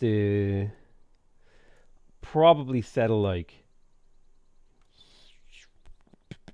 Let me have a look at the appeal. The appeal isn't great here. I'll probably settle between the niter, that way I can improve both niters and get a huge production boost in here, and then use this as a city to produce builders for my whole empire over here. And also I seal up all of these tiles that the AI could potentially settle on. So this city is not going to be getting a huge amount of tourism. It's mostly going to be using Moai statues and these 2 niter tiles to just boost. I think I am going to get the quarry here. 2-2 tile is better than the 2-0 tile. Even if I don't get the chop, and the chop is like the best part. It's like the, it's the beef at the center of a beef Wellington, the chop is. Man, look how huge this continent is. There's so much land that we can potentially exploit here. Getting gunpowder is also a big deal because it gives my quarries +1 production. Very good. We have civil engineering. Let's make sure that we plug in the +2 builder charge card again. But other than that, we'll be sort of staying the course. You could make an argument for veterancy. And I think I will plug in veterancy because I do plan to build some harbours here this game. Square rigging, movement for embarked units wouldn't be bad. I'll just quickly grab that. I have civil engineering. Now we're rushing conservation because we want to be able to plant forests. And not only that, but we also want to be able to get tourism from our walls. This is a hard choice. I think I'm going to go for aquaculture on Liang. As much as I really, really, really want to be making my way towards contractor on Reina so I can use my gold to buy districts or potentially even surplus logistics or something like that, I think this is the right move. Because now we can start placing fisheries in Timisoara and this city will actually no longer be useless because it actually has production. So quite happy about that. Things are turning up Millhouse and so on and so forth.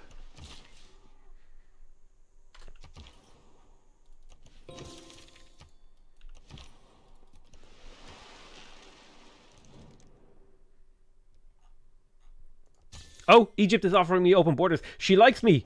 Guys, Cleopatra sent me a DM. And she said I'm kind of cute. Thank you, Cleopatra. I appreciate it. I'm married to God, though. I appreciate it, though. All right, that's going to be it, though. I love you all very much, and I'll see you guys in the next episode. All right, that's the end of that episode. I'm going to take like a short 3 to 4 minute break. And then we'll go to the next one. I'm also married to God now. We're fighting this game, Ooch X2. This game has turned into a relatively sort of mundane game where we're playing from behind. I think I'll play up, or not play up, but I think I'll talk about that angle about how far behind scientifically and culturally we are and how hard of an uphill battle we have on this infrastructure. And this is actually a ticking time bomb for how badly we will just annihilate the AI. The stream isn't over. I'm just taking a 5-minute break. You know what? You guys get ads. Inserting ads on YouTube, and I'm running ad breaks. I'll be right back.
Oh, I was about to start again, but I realized I forgot my water.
What's up, nerds?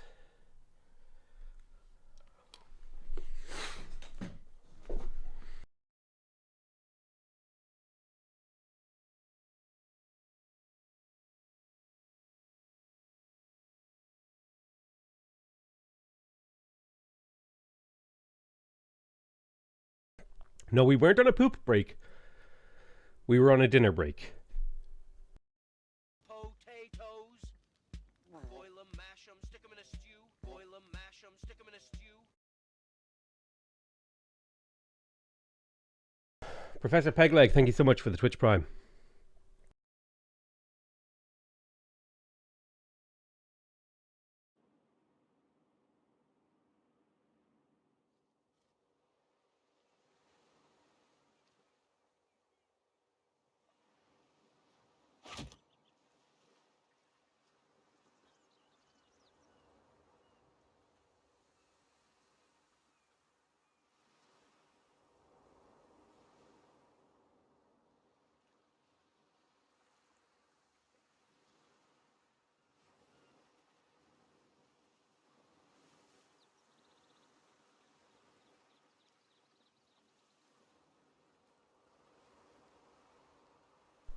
Should we say something?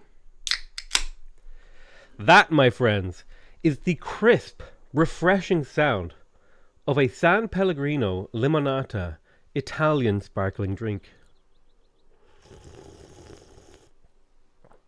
Oh, all the refreshing flavor of lemon juice in a small Coca-Cola sized can with a third the sugar. Flat water is better than sparkling water? Dude, why don't you just get round water? What's wrong with you? Fucking flat water people. Okay, fishery time. Boom. Ba ba ba ba. Hey,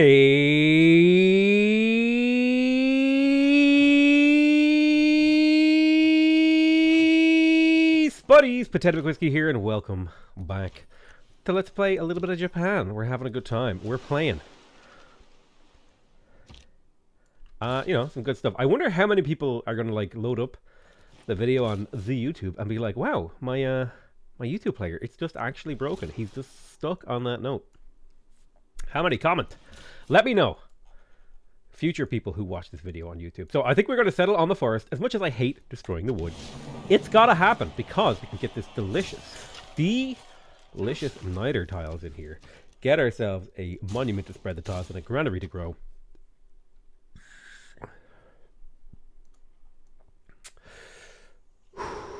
There is a question of, do I want to get an aqueduct in this city? I could do... Not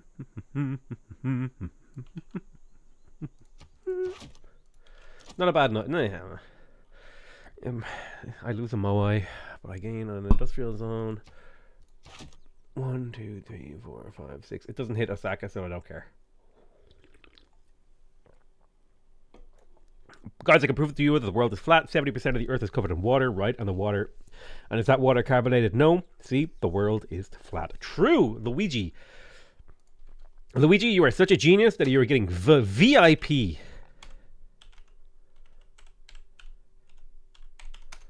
There you go. Congratulations. You have earned it. I'm going to forget why you have that VIP, but you have it now. You did it. You've made it. You're a VIP.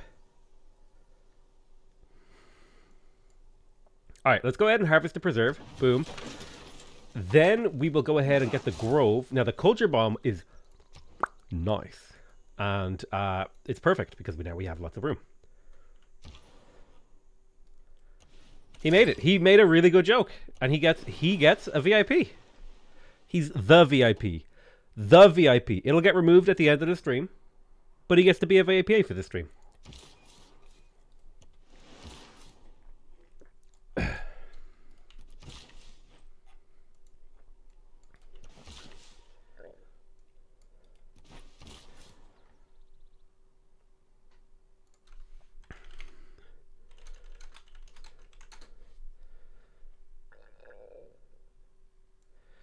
3 times 9 is 1. Nice Reddit post, yoink. Oh, we got a Reddit post dealer?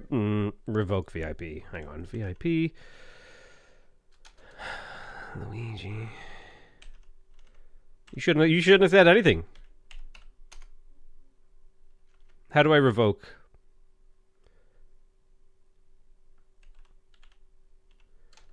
Luigi. Walk now you.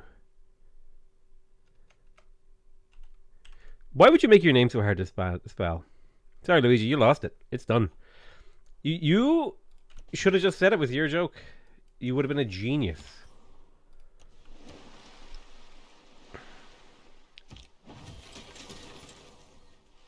You're a scientist, you must not plagiarize. You're in Twitch chat, dude. No one's a scientist here, okay? We're all idiots. Oh, I could send this guy to Venice. Well, I don't really have good locations to send my spies. That's a bit of a downside. Maybe Shadeth is my best one, 138 gold. And it gives me vision over Egypt. That's about it. What I really need is to grab this horsey boy and send him on an adventure. I'm going to Ibiza or something. Anyway, we're going somewhere, but we're going on an adventure. Now, if we're talking about this guy, I think we get more settlers. More settlers means more cities. More cities means more winning. And I like winning because I am a winner. I'm not a loser, all right? No matter what those guys who I went to school with say, I'm not a loser, all right? You can listen. I have many skills and hobbies, and I'm well liked. I'm not a loser. I'm not a loser. Excuse me. All right, so we tanked the appeal, but now, thanks to the Grove, we are getting a juicy +1 food, +1 faith on these 2 tiles. Okay. All right. Nice one, dude. Get banned. All right. My chat experience, you know what? Back in the day, that's what we used to do. I need to get Nightbot revived. Listen, dude. Nice cock, but I gotta ban you. I'm sorry. I saved that for OnlyFans, brother. So the growth in the city is now good. We're going to hang out to these 2 chops until we have access to the sanctuary, and then we'll make good use of that. For now, though, we could just casually work on a granary to let the city grow just a little bit more.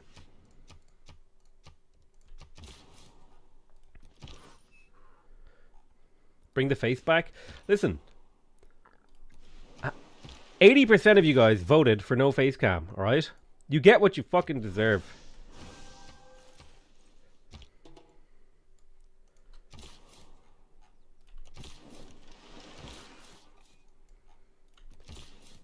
I put up polls. Oh man, the appeal over here is just really terrible. Production is good.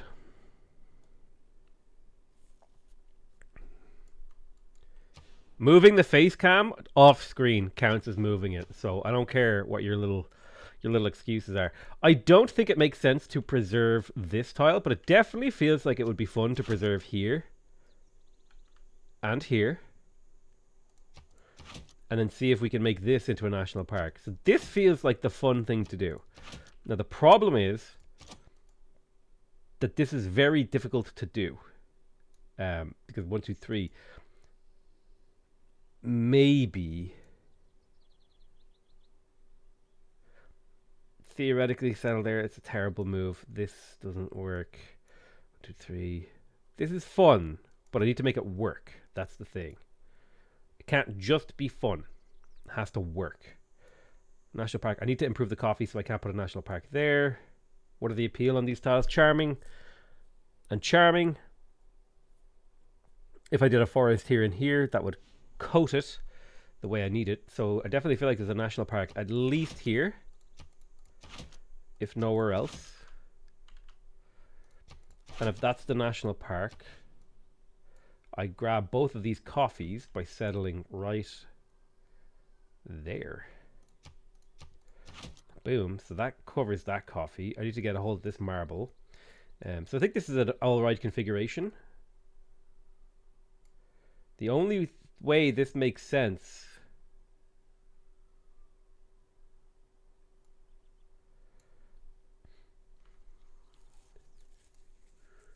is if I settled there, which is a terrible city. 1, 2, 3. But it does allow me to do this national park meme.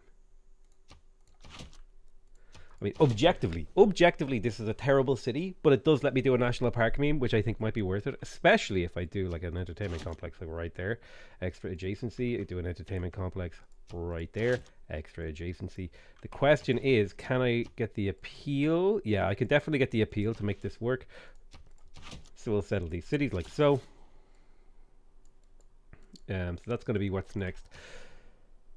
Stuff in here. This is all floodplains shite, so I'll only be really settling for strategic resources and luxuries. Let's have a look at the appeal over here. More floodplains. It's going to be a garbage city. Probably just a token settle. 1, 2, 3, 4, 5, 6.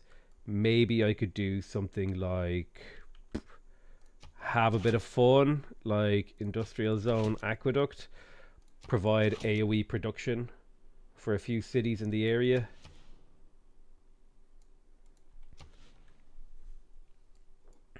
And then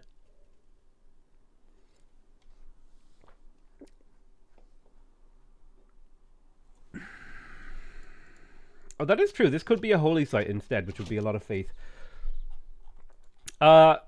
I want a pantheon that gives tiles adjacent to your holy site, +1 appeal. That's what I want. Should be like, that would be a cool way to change how you play with holy sites.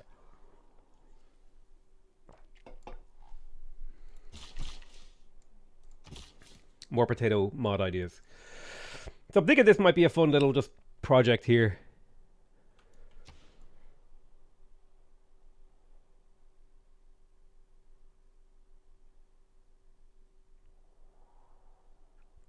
Do preserves get more housing if the appeal is increased after it's built? Yes. It's based on the appeal of the current tile, not based on it when it's placed. It's basically like adjacency for appeals. I think you could boost the...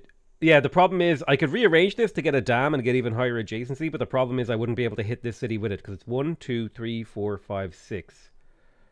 So 1, 2, 3, 4, 5, 6. This is the furthest that I could place the industrial zone, and you can't put a dam on this tile. Oh, you can. Never mind. Oh, I'm wrong. I'm actually just wrong. Actually just wrong.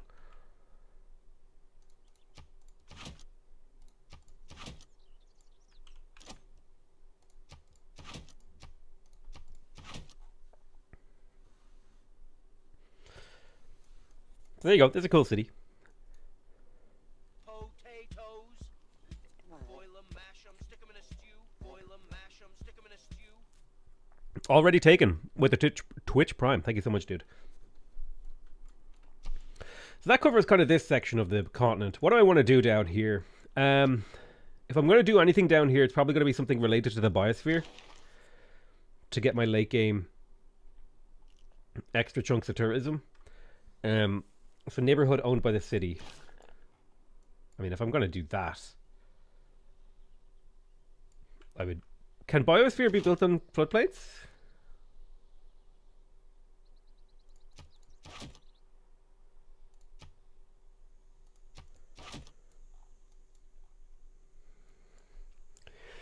Do this in this city.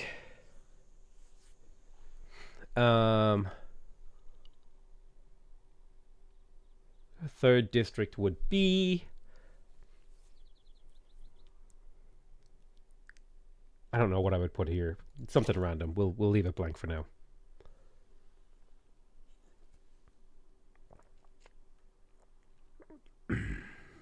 Doesn't your Pantheon bonus stack with your religion? Yes. I would like an alternative to Earth Goddess that instead just allowed you to use that like +1 amenities from holy sites on like 4 appeal or higher,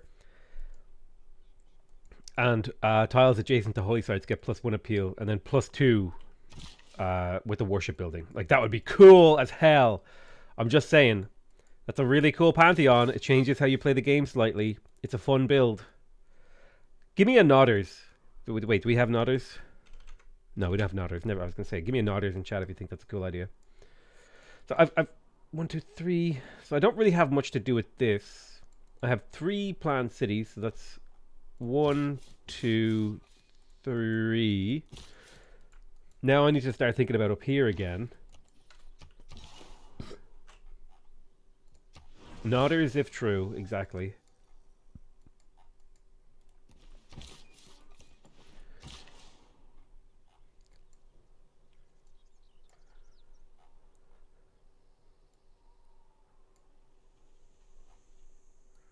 I can never really improve these tiles. Alright, so England is starting to explore the New World, which means settlers won't be far behind.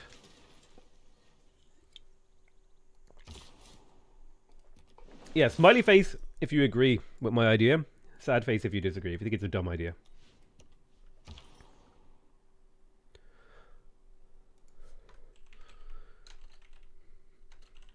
Wait, holy sites do give appeal?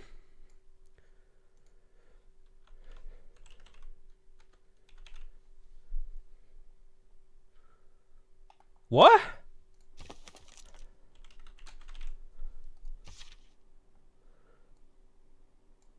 Wait. When was this put in the game?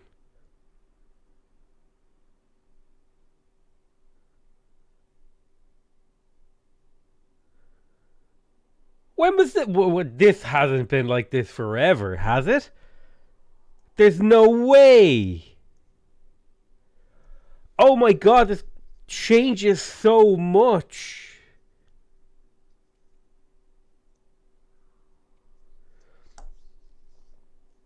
There's no way that's always been in the game. There's no way. No, I refuse to believe that this has been in the game forever. There's no way. There's no way. There's no way. This is new. There's actually no way.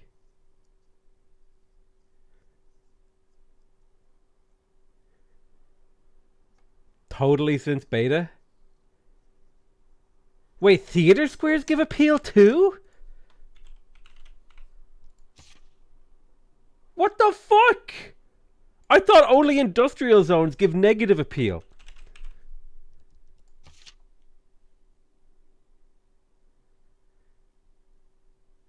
Bro. What?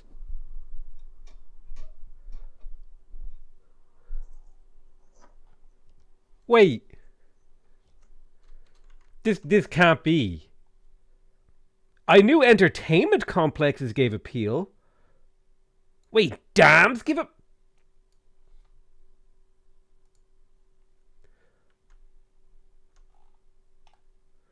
+1 for each adjacent holy site, theater square, entertainment complex, water park, not dam, canal, preserve, or wonder. Okay, here's the ones I already knew. I knew entertainment complex, water park, preserve. I didn't even know wonders gave appeal. What the fuck? I've been playing this game wrong for 5 years.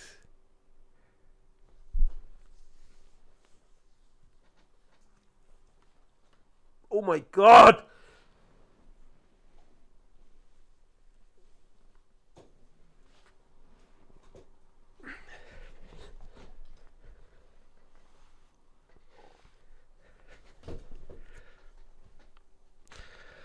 This changes so many of my Earth Goddess builds. What the this actually, like, massive...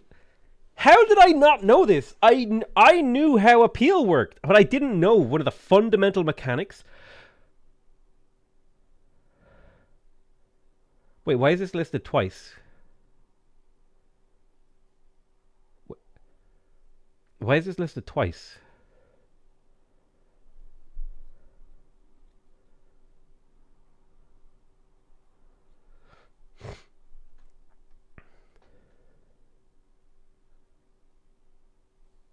Oh my God! That's important. I'm going to forget that that's true, and then someone's going to remind me again. So...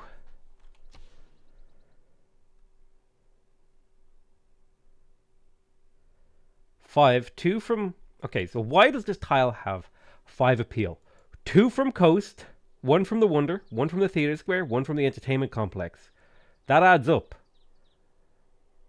Oh, man! How have I just... I have been using appeal. How did I not know?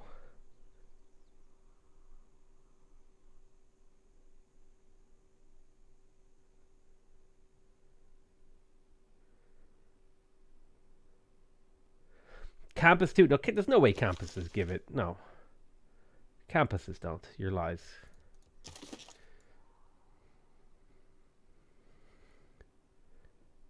I thought I knew. I thought I knew exactly how appeal works. This is like a fundamental game mechanic that I thought I understood completely.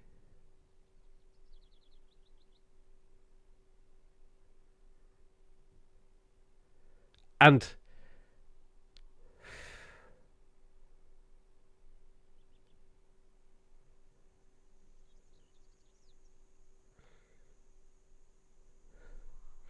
it's listed twice so you don't miss it. Nice meme, dude. Okay? Shut up. Nice meme, dude. Alright. I knew this. I knew Natural Wonders and City Parks gave extra appeal. I knew Entertainment Complex and Wonders. Well, I didn't know Wonders, actually. I knew Mountains, Coast, Woods, Oasis. I didn't know Oasis, but I assumed. I never confirmed it. I knew these. I knew all of these. I didn't know encampments give negative appeal. I didn't know airports and spaceports give negative appeal. I knew these. I discovered this earlier. And I knew these.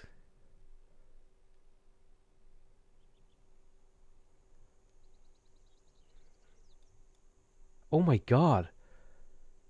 I probably knew it at some point, but just forgot. Jesus. Well, that changes things. Going forward, my understanding of that mechanic has new possibilities, and that Pantheon idea I had is irrelevant. Although, I will say this. My ideas are so good, they were already in the game. That's something you guys can't say, alright?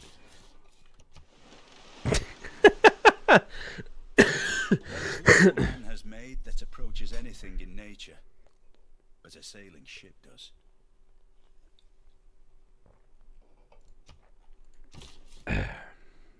My idea was cool, Cope.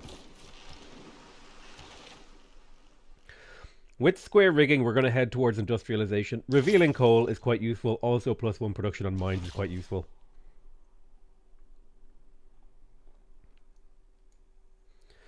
That's actually true. Because if Vietnam can place districts on woods, right? That means if you put a holy site on woods, all tiles adjacent to that holy site are actually getting +2 appeal. Once from the woods and once from the holy site. That's crazy. How did I never think of this? I'm actually disgusted with myself. And I'm hiccuping, and I don't like it.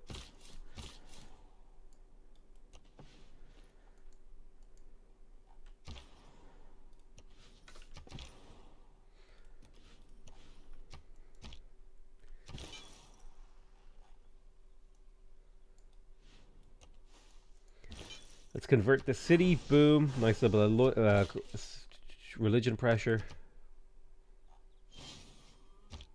But the wrath of Alright, we got Huey Toakali. That's +1 amenity from entertainment for each lake tile within one tile, and +1 food and production on all of these Lake tiles. Actually, Timisoara is now an actually useful city. At long last, long have we waited for the rise of Timisoara.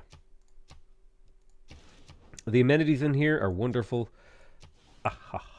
Yes. So now I think it would be safe for me to give this tile back to the capital, because now the city actually has production. We are going to, now that we have Huey Tawakale, it would be nice to get an armory. I think I had a tech that I needed to boost with an armory. It was gunpowder. There's no point in doing that if I don't need to boost it. Perhaps I continue to get just settlers out the Wazunga. It is kind of now becoming a really critical issue that I'm really far behind technologically. Again, so universities kind of take priority here, I think.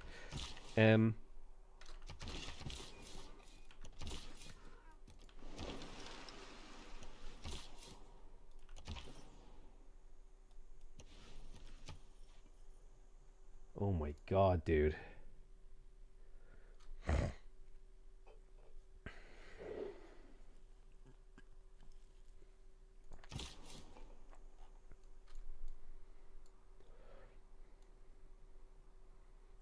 I'm in awe. Ooh, okay. Well, let's have a little bit of think. So we're definitely putting a quarry of some kind on this tile. So this tile will never get a national park on it.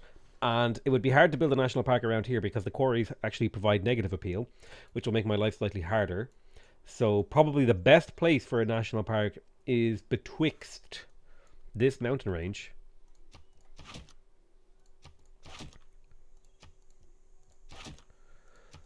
like this, slap a mountain range in there. Normally, if Japan, I would have gone for a religion, which would mean I have much more faith, but like, wasn't a viable move this game because I was caught in forever war right at the beginning.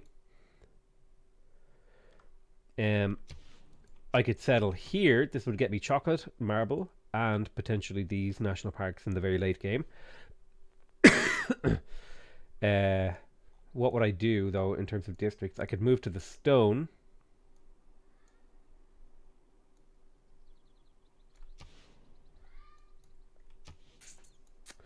I could settle on the marble again.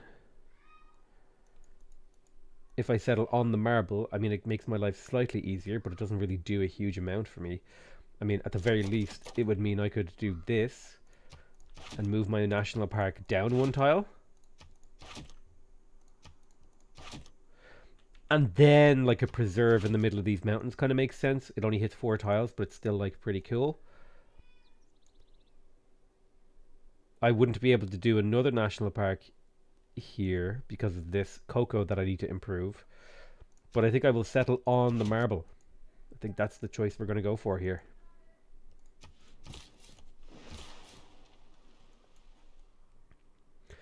Oh, it completely is how you play Persia and America, that information. Like, massively. Like, to an insane degree. To, like, an embarrassing degree for me, considering this is my job to play this game. It is my job to play this game, and I didn't know that. This is the only thing. This is the only marketable skill I have, is playing Civilization. That's it. That's my whole, like, career, is playing this game, and I didn't know how appeal works. Colonialism. The enforced spread. Why does it change Persia? It changes Persia because Persia, if I could spell, has the Pyrodisa that gives +1 appeal to adjacent things. And so you can do really, really cool things using appeal as Persia, in particular the preserve. If you do like a configuration like this, like let's say this is a hypothetical, find some blank land. Like let's say I was playing Persia, okay? You know what? I'll play Persia next game and I'll explain it. But basically, let's say I like settled here. I put a Pyrodisa here. Let's say that's a Pyrodisa. I put a grove like there. Okay. Both of these tiles on the farm are getting +1 appeal from this and this. And it allows you to do things like, oh, you know, I'll put a holy site here. Right? And I'll put a Pyrodisa here. Now, because Pyrodisas get bonuses from being adjacent to +1 culture for each adjacent holy site, and that culture is translated into tourism, this becomes like just a really... Persia just has really, really cool mechanics for placing districts that give appeal, right? Because they get bonuses. Holy sites and theater squares give you appeal, and then that appeal combines really well with preserves, so on and so forth.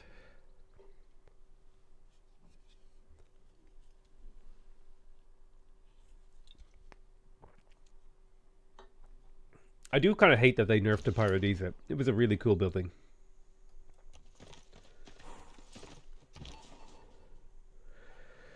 There's not really much value here in the city. I'm only looking for commercial hubs to steal gold, and Venice is worth 138. I'm going to use my spy to scout a little bit until I find somewhere worth sending him.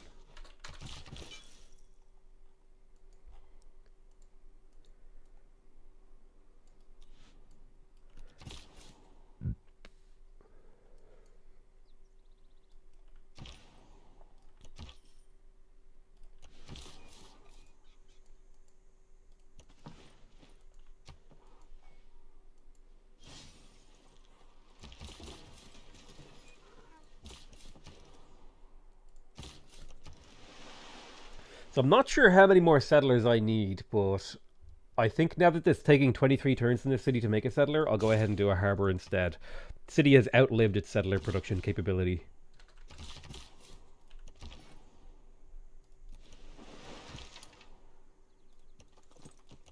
Did I see science on a tile over here? Ah, it was a geotherm.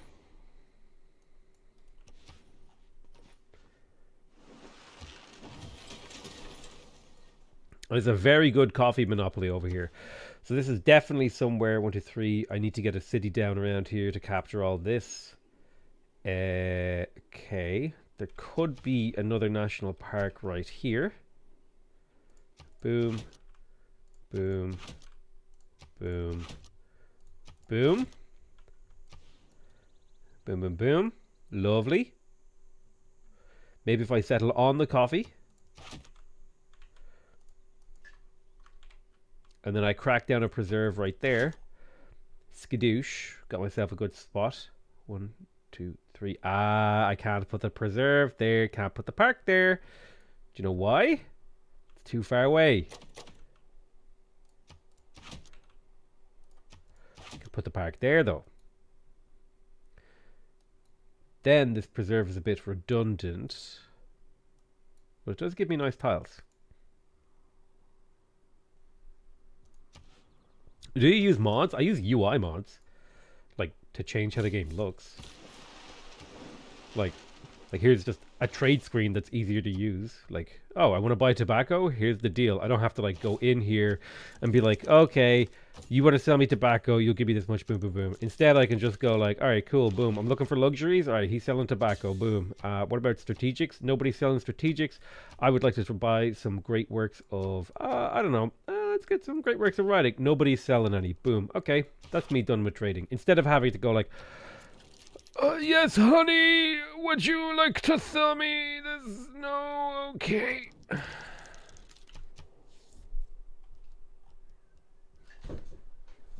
Okay.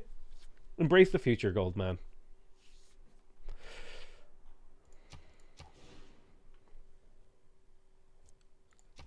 I think it would be a good move for me to pick up a lighthouse for growth. I'm pretty sure if you type !mods, it will it'll tell you all the names of the mods that I use. Let's go ahead and pop down this city here. Skadoosh. Happy days. Boom, boom, boom, boom. Yeah, I do need to think about my appeal slightly. I can put a mine there, no problemo. Let's get started on the aqueduct and the industrial zone. I think of all of these, the industrial zone is the more important one, so we'll work on that. Do I care about a... I'll get a watermill. There's extra food on that maize there.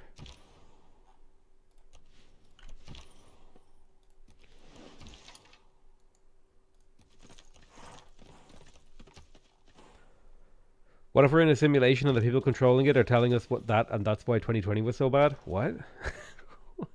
Alright. Psychotic tweet of the day. 17 turns on a builder seems like a pretty reasonable amount of time. I'm probably reaching the end of my like tether when it comes to building settlers.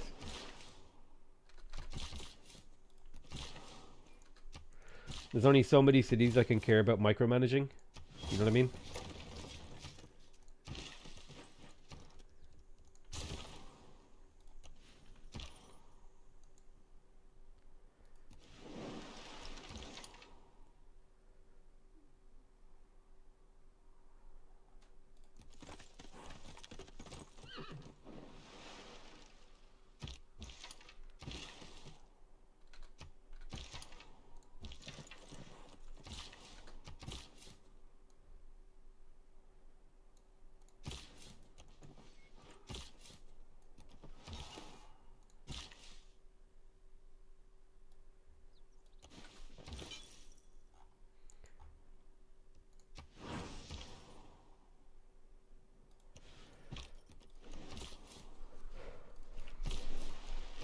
So how you guys feeling?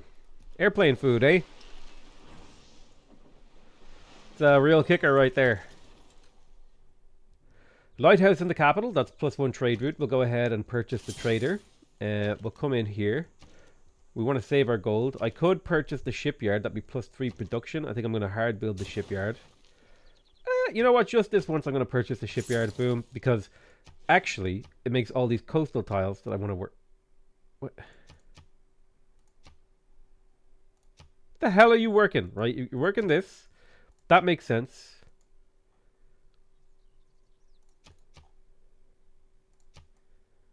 All right. Makes a bit more sense now. I actually do like having lots of production in here though. So I'm going to work like these nice tiles first.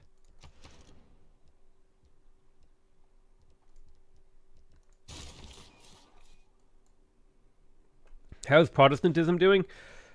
She's doing well.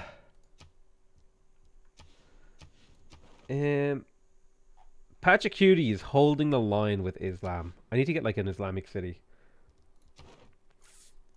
So I can undermine what's her face.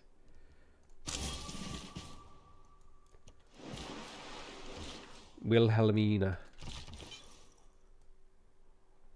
But my hope is that by converting a bunch of cities in the New World, I'm making her life harder. Because she doesn't have me converted. How much time total does it take you to complete a game on average? Probably about 6 hours. I'd say on average. Right, boom, we're going to place this city. Oh, alright. Skadoosh. We're living near the Eye of the Sahara. We will go for the monument. In terms of improvements, I actually don't know what to do in this city for a while. I could do farms. I'm probably going to maybe farm the floodplains. Lumber mill everything else. So I'll just like pop a farm there because it's an okay tile. It's not like the greatest tile I've ever seen. Oh, man, we're locked in. We're locked in and cocked in. Oh my god, he made a monorail. Check it out. Monorail. I love monorails. Okay? It's really cool.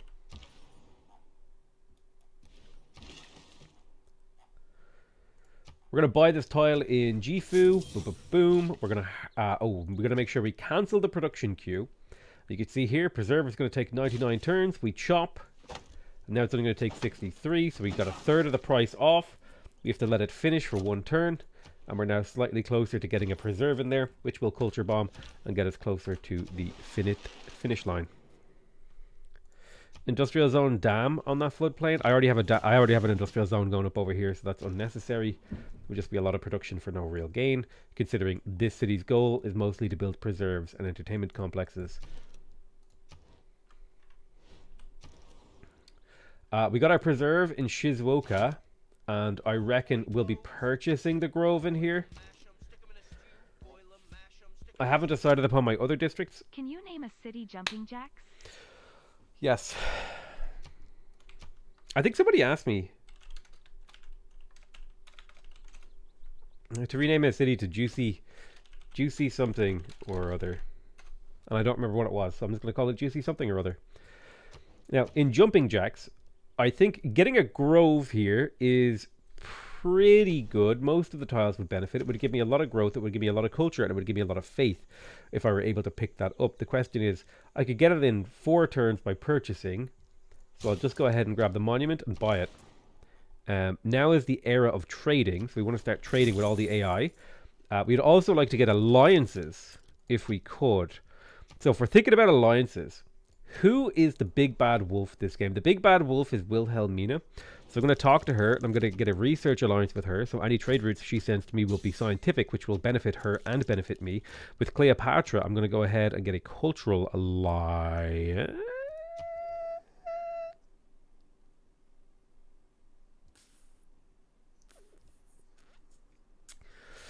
Is that what I want? Patch of Cutie is en route to win. That's a problem. I'm just going to go economic with her. Economic alliance with Cleopatra. I like the Papega squid that Spooky Skelly just made. It's very nice. Relic is created if the apostle dies in theological combat.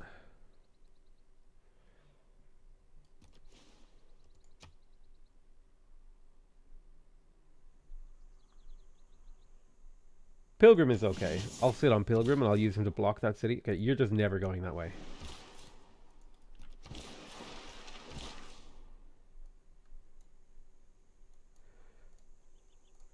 We'll harvest rainforest.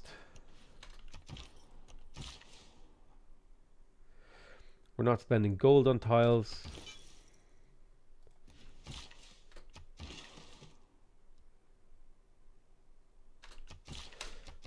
We're not harvesting yet. Gain sources. This is going to be a hard game. How's the number of domestic tourists determined? It's basically the amount of culture that you've generated, whether it's by boosting cultural tax or by just raw generation divided by 100. I think.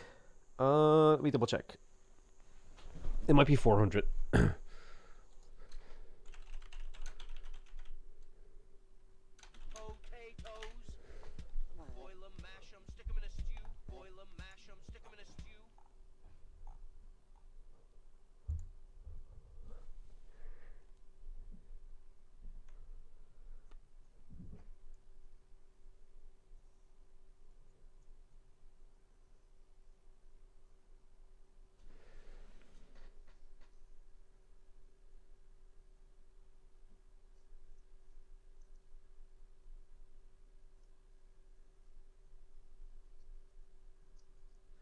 Thank you so much, Tim Orchard, for the £5, by the way.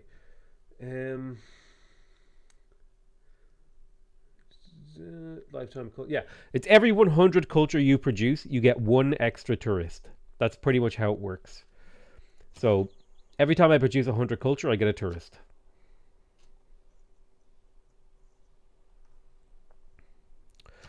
I'd say 50% cheaper with production, double, great scientists, boom, boom, boom. Hey, Sci-Fi Gladiator, thank you so much for subscribing with the old Twitch Prime. I didn't actually check what happened there. Great scientist is doubled. Great. And military units are cheaper. That's going to be helpful. Now, I really would like grants. I'd love to go down to deeper into this tree. It wouldn't be bad to get Moksha. Promote Magnus, maybe. Surplus logistics, increased power. Settlers don't consume pop.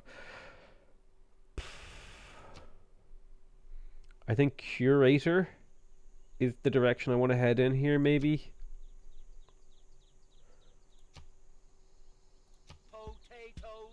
Felix Sag ik der Nicht. Thank you so much. Sagik der Nicht. Thank you so much, dude.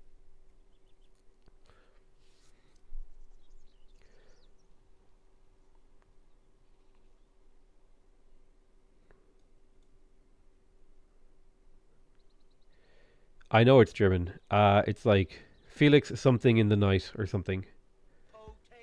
I am the night. Hey Potato, forgot to write message in last one lol. Been watching you for ages, so have 2x beers on me. Cool. Hey, thank you so much, Tim, for the extra £5. Yoink, dude, you got scammed. You had to donate twice to get your message read, dude. You got absolutely scammed. But thank you so much. Glad you're enjoying your beers. Glad you're enjoying your evening, brother. You don't like German.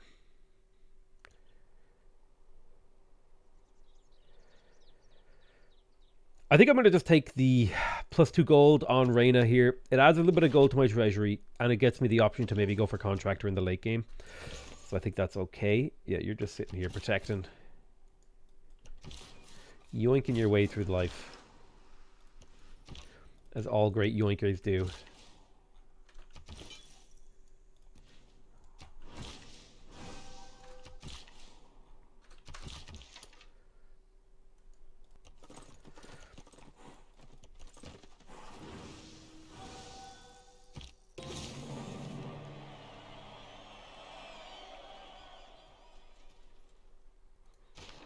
I think the human race made a big mistake at the beginning of the Industrial Revolution. Okay, so we've unlocked industrialization, which gives us access to coal and +1 production on our mines, which is the important part, as well as our electronics factory. So it's going to be a little bit of a priority. I may actually grab Reyna, since I'm pretty close to getting a second governor title in the near future. That's 20 turns on conservation. That seems like a very long time. But I guess it's what I have to do. I may slap down Reyna into Yidzgala so that I can purchase. I can purchase the district that I need, the industrial zone, right when it's like available to me. Essentially, I mean it's available now, but I can't actually do it. And then I'd be able to get my electronics factory quick, smart. Strategy is kind of brute force in the game right now. I'll pick up printing for the double tourism yield from great works of writing, and also the diplomatic visibility is helpful. I grabbed my university in 100 science deficit, and I think it might be time to actually go for a theatre square. Now the problem I have, there's coal in Timisoara. That's a big help. I don't think I care about the adjacency of my theatre square so much as I care about the literally anything else. So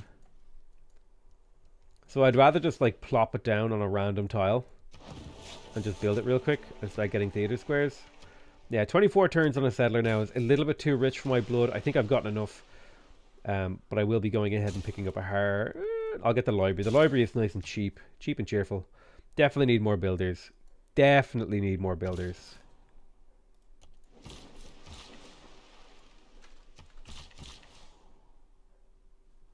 Doritos? Why am I getting Dorito spammed? Oh god, help.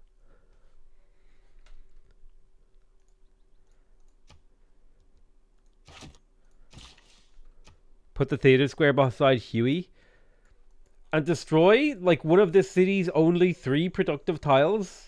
Are you crazy?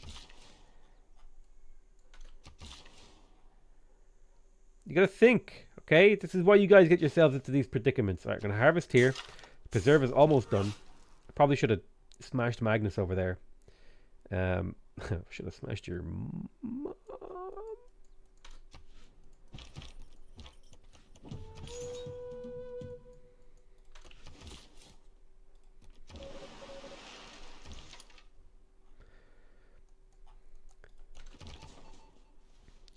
Potato, you're a legend, mate. Thanks, man. Appreciate it. Has Petra gone? Uber Petra city in the north of the New World. This would be like a disgusting Petra over here. I think Petra is still available. Nobody built Petra this game. We have our preserve in Osaka. 8-turn build there is pretty reasonable. I think it was Tokyo. No, it was Jumping Jacks that we were going to buy it next turn.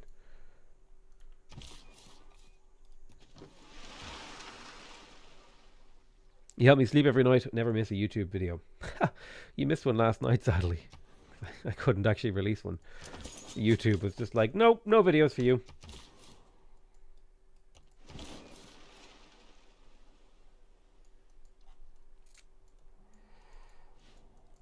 Oh, let's have an old look around.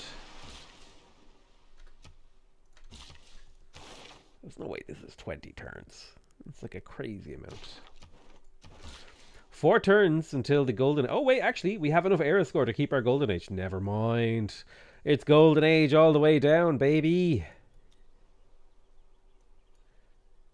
This is the golden age of golden ages.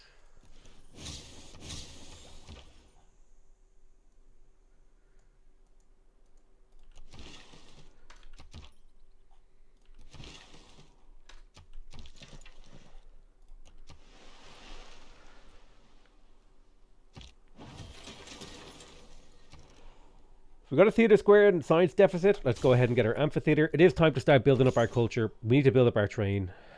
Well, that's not good.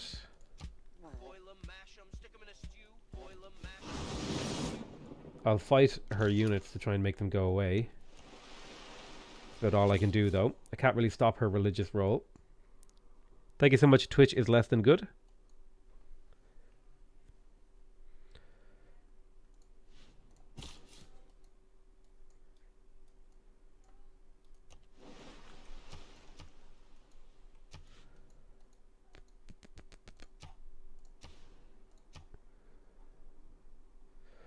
Let's have a look at where all the luxuries are.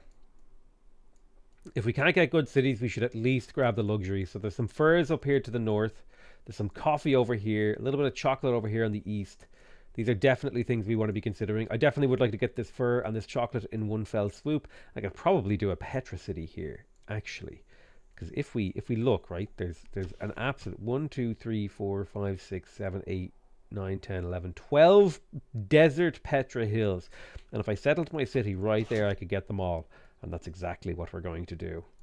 So, grab you, send you right there, and we'll begin the Petra train, baby.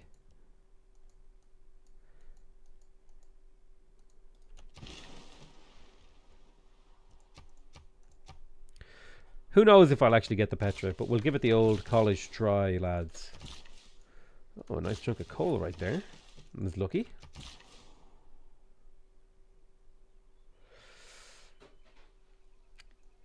Yeah, I reckon I'm gonna the appeal here is already pretty bad with all of this jungle, but I could improve it by harvesting the jungle.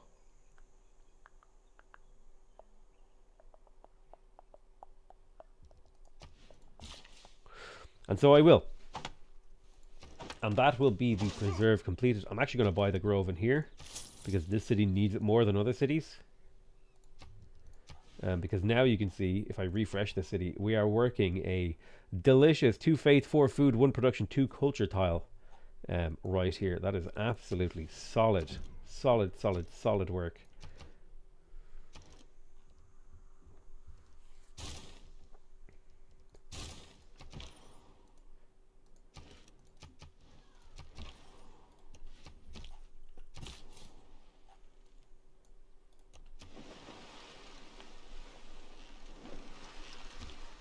Can you rename a city to Otakuville? You know what? Okayama can be Otakuville. We're bringing out all the stereotypes, right?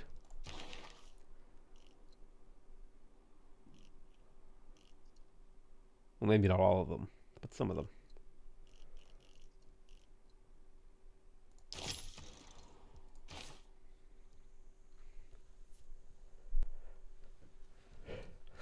The city of Timisoara has completed its campus at long last. Much to my delight. It's taken the city a hell of a long time to actually do anything remotely relevant to my game. But it's finally doing something.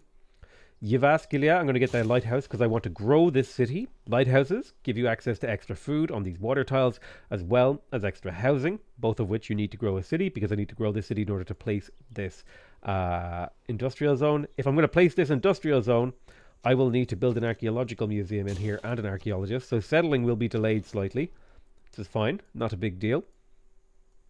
If we're looking at the city of Jumping Jacks, it's doing pretty well.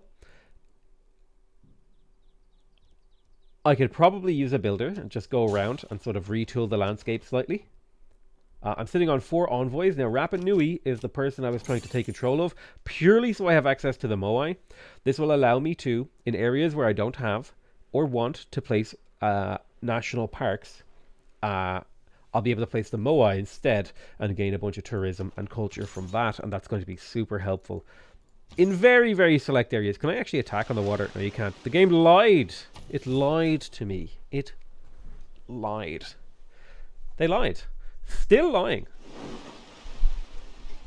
The game is a weaselly little liar, dude. A weaselly little liar.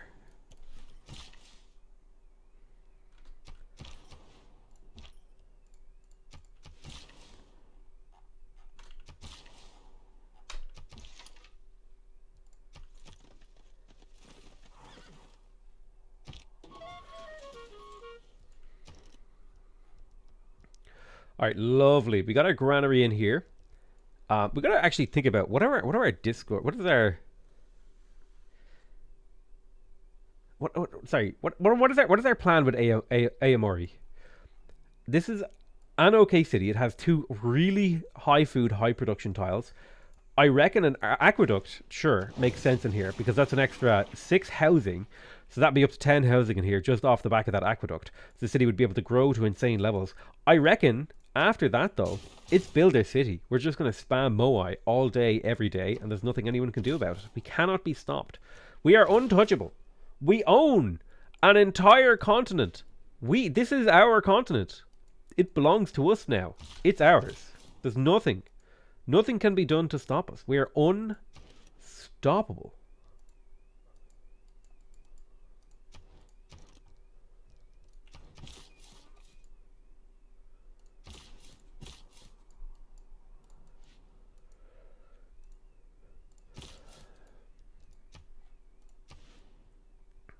So I think I'd like to grab even more of these resources. I think I can grab this chocolate and this chocolate with a single settler. So I'll grab you, who had no job, and I'll send you to there. Now, England might get to it before me because this is about when the enemy will start settling the New World.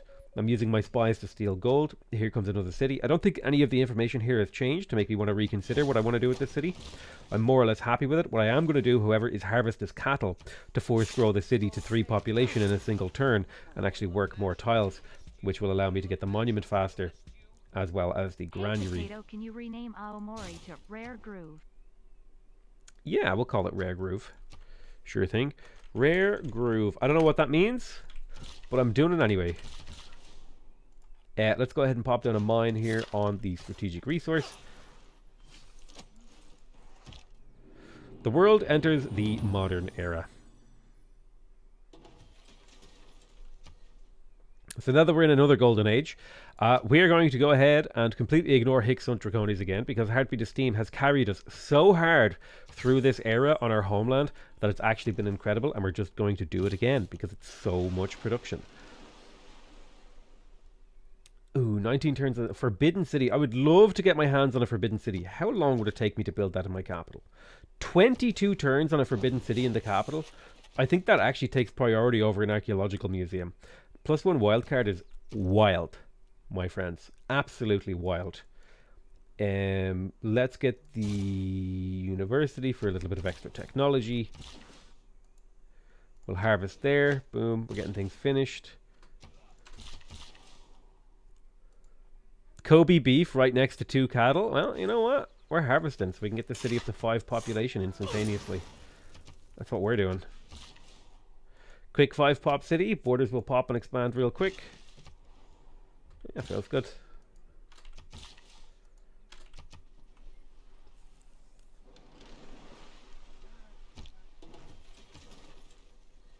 Imagine if you had Sick Hunt.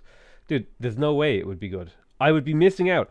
I would be missing out on literally 12 production in my capital. I'm sorry, there's nothing you can say. When I can just harvest cattle and get these cities to 4 population instantaneously anyway, I could harvest this wheat and get these cities up. It's just I'm not, like, it's not that good. It really isn't. When you get a free 5 charge builder upon settling the city, Hicks Hunt Draconis just doesn't cut the mustard. Rip Rapa Nui.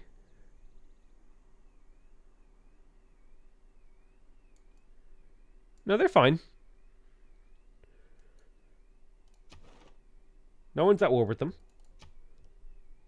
I mean, I don't have control of them, but like, now I do.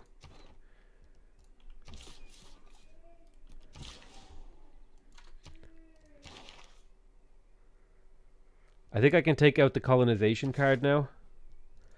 When's my next 13 turns? Yeah, I think I'll pop out colonization, and instead, I do feel like 15 production across an empire is pretty good.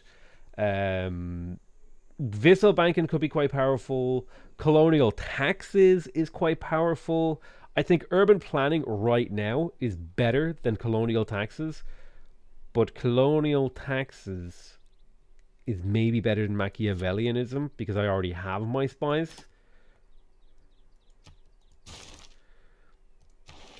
So I'll plug in urban planning and colonial taxes, pick up all that extra production and gold in the new world. Because remember, this is everything here is on a continent other than my capital. Because like that's just how the new world start works. So we're definitely going for a colonial style build. Now the other thing we need to consider. Yeah, well, no, we won't bother with that. Never mind.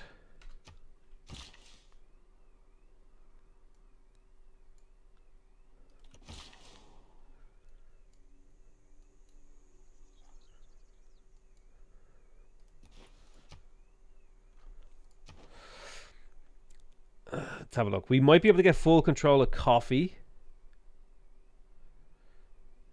Any monopolies? Any monopolizers in chat? We could definitely get a monopoly on marble. Like we're like almost there actually. If I go to marble and I search exclusively for it. Marble. Losing me marbles. I have marble. 1, 2. Wait.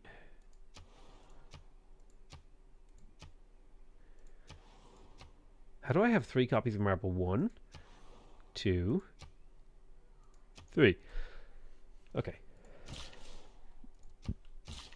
Is Casa de Contrastación gone? I don't have any room to place it because I put districts beside every single tile of my governor plaza. Even if it wasn't gone, I probably wouldn't be able to build it. Plus, I would have to put my governors in the new world, which is like... So, I'm good. I'm good, thanks. What's the... I might be able to flip this city and get myself another, like, missionary or 2.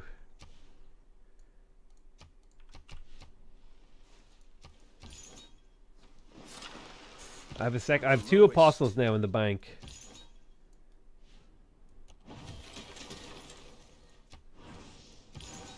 Who can fight together to hold back Protestantism. I'm not trying to stop her, I'm just trying to slow her down. It's not my job to stop her, it's the job of the Inca to stop her, and he's actually doing a reasonably okay job. Oh no, he's collapsing. He's actually dying. He's losing. I mean, I'm the last bastion now against Protestantism in the world.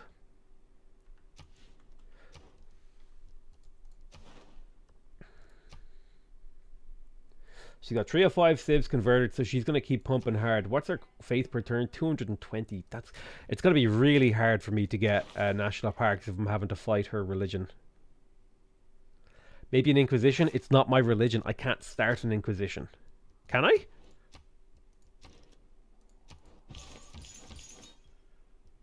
I don't think I can start an inquisition.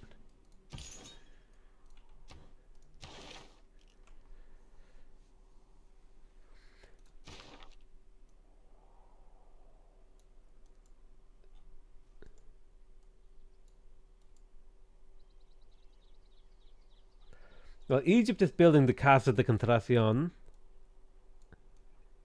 Do I see any other wonders, actually?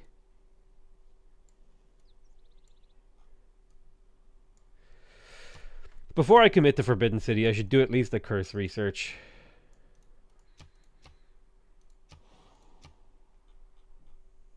Oh. Apu is a 4-pop city. It'd take her 21 turns to build it. It'd take me 23 turns.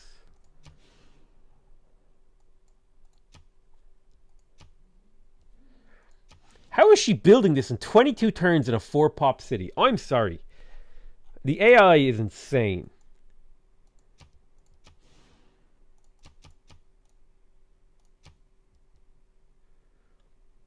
Now I'm losing 10% production. Ugh, okay, how do I do this? I don't have anything to chop. I could harvest the stone. Yeah, I reckon harvesting the stone is my best move.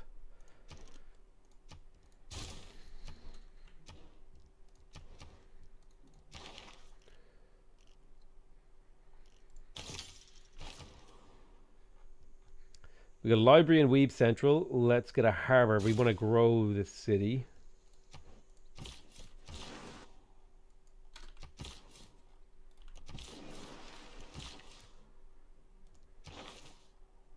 Are you close to the great engineer that gives extra world building? I have 0 great engineer points. 0.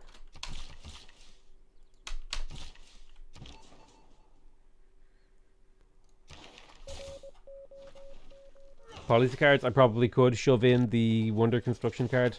I would have to switch away for Conservation. Conservation is too big of an important part of my strategy to switch away. So the best thing to do is to harvest the quarry.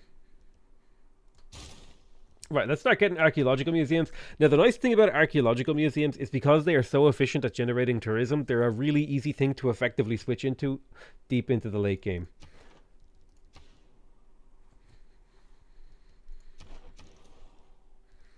We got a grove in Osaka, which is fantastic because it's giving a lot of these tiles higher yields, which is making me very happy, especially this tile right here.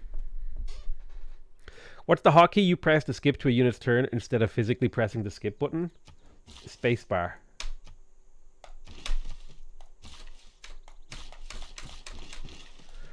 I have, in terms of hotkeys, what I use is the Z key to press the next action button.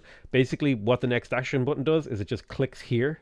So whatever this is, I press Z, and it goes to that action. F theirs went down to 18. I think I can get mine down. I could pay 455 gold. I think with a chop I might be able to do it.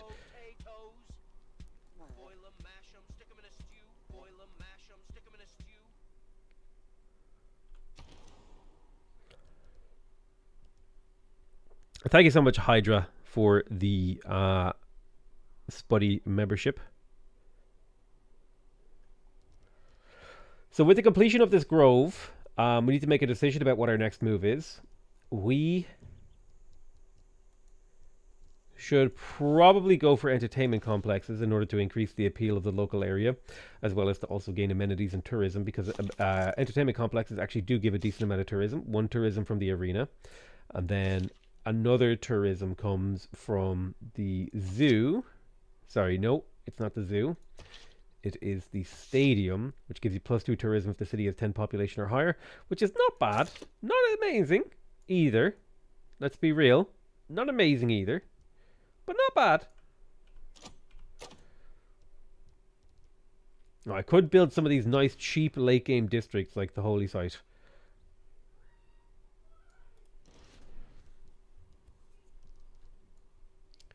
Here's an idea. What about Holy Site? Theatre Square. Gives appeal in the local area, provides appeal to these tiles that will eventually be used for seaside resorts. It's not bad. I can build them really quickly because the city has really high production. I could also maybe do a campus instead. I like the idea of the Holy Site and Theatre Square. Both of them give me yields that I need badly, which are tourism and culture. Or tourism, culture, and faith.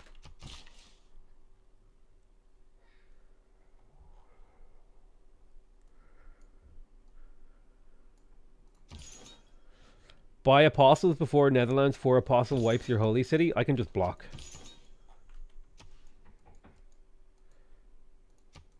I can just block.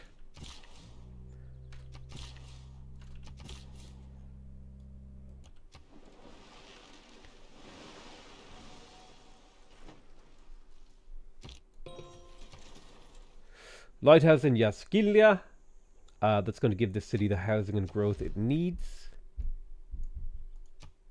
I'm going to swap this fish tile because I want the city to grow to 7 population slightly faster because it's working in -1 food tile. Any tile that doesn't have 2 food is, you know, not neutral. You need at least 2 food on a tile for it to be food neutral. And then if I grab the shipyard, the city will actually have a reasonable measure of production. Maybe you'll be able to get its industrial zone in a reasonable amount of time. 18 turns, 19 turns on their 19 turns on their forbidden city, right? It's happening slowly. Slowly but surely, we might be able to beat them. So Moais are quite an interesting thing. So now that I'm maybe considering starting to build them, they give you +1 culture. They also give you +1 culture for every adjacent to Moai, and +2 culture if they're adjacent to volcanic soil. +1 culture if they're adjacent to a coast or a lake, and they give you additional culture and tourism as you advance through the civics and technology tree. They can be built on basically any non-arid or basically any fertile tile. So I already have a like insane amount of national parks placed. So what I should maybe consider with some of these places up here to the north is just strip mining them and filling them with Moai statues. Like that might actually be the move, because they're just like these are very expensive. And it's very hard to fill out this many national parks in a game.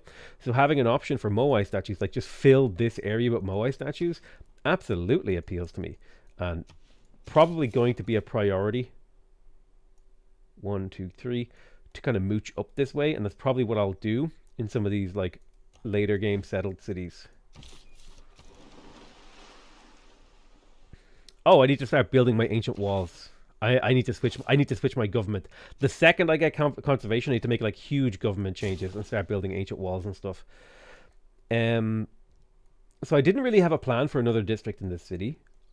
I could, in theory, get myself a holy site. There is a +3 holy site here, +1, +2 from districts. There's a +5 there, but I don't want to waste this really nice thing. I think the holy site helps me get my tourism online a little bit sooner, so I'll go for that. We got our monument in here. Sort of a same predicament I'm in. I can build districts of some kind, and holy sites are still really cheap for me. In fact, they're half price because I'm playing Japan, and they're getting halved again. So I think this gives appeal to this tile. Let's grab a theater square. Do a little bit of a mixture of theater squares and holy sites and all that sort of stuff, just to get as much tourism as possible. Never went for a Diplo quarter. I decided against going for a Diplo quarter this game. I just never had the time or the energy. It probably is a mistake. Probably should get a Diplo quarter. But envoys just haven't been important to me. None of these guys really helped my victory condition, except Rapa Nui, and I never built the districts that scale off of these guys. I have almost no theater squares. That said, I am starting to build theater squares, so a diplomatic quarter now might be a good idea.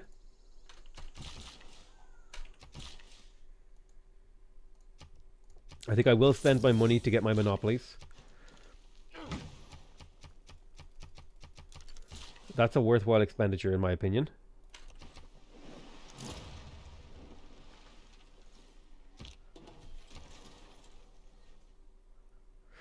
I usually spam out districts. Why do you not immediately build a district? It's usually because I just haven't decided what district I want to build, because I haven't thought about it. That's it. That's all it is.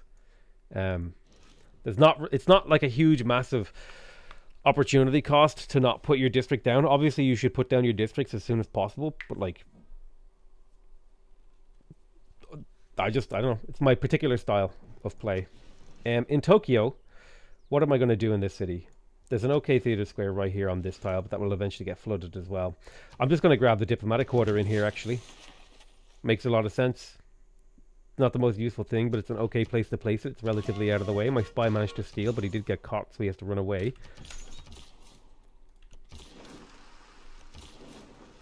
Alright, boom. Time to settle the Cocoa City. Skadoosh. We'll delete that. And we're soon going to be... the preserve. If I'd seen that, I would have moved. Okay. This can be Moai. This can be Moai City.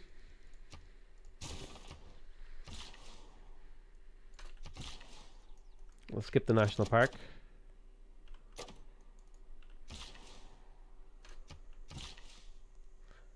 Yeah, we'll put a coffee industry down here. We'll go get the other coffee. I need merchants for my corporations. He wants to swap Great Works. I don't know why. It literally does nothing. He's just the Inca being weird. I got a builder in here. Pop you over there. Perfect. Get a mine and come down here and clear that quarry. Yeah, we absolutely need to get the harbor in this city. It's going to be the saving grace. Shrine in Osaka for the faith generation. Because I do have a couple of envoys and a couple of faith civs. Honestly, if this was not a absolutely ram jam, clam jam, like wrecked, no room to play game, this is like the perfect city-state setup for Japan. Tons of faith, tons of culture, and a sprinkling of production, and no science. Like, actually perfect. But because it was a ram jam, clam jam, you know, there was no room to do anything. Nazca lines are interesting. I may just take the certainty of it. Oh, did I misspell Moai City? Yeah, I did.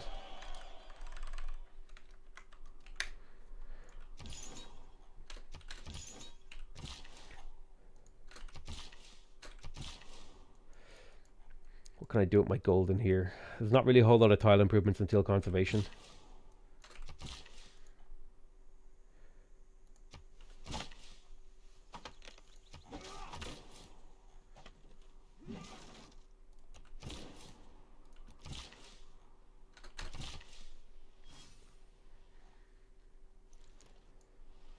Astronomy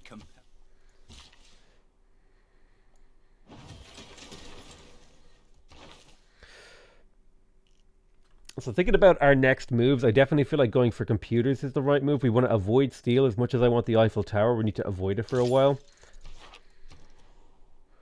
Is the last settler from this city. Perfect.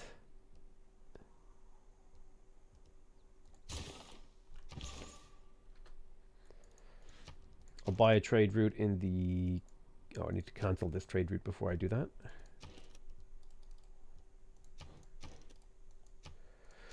I'll buy a trade route in Sushiville.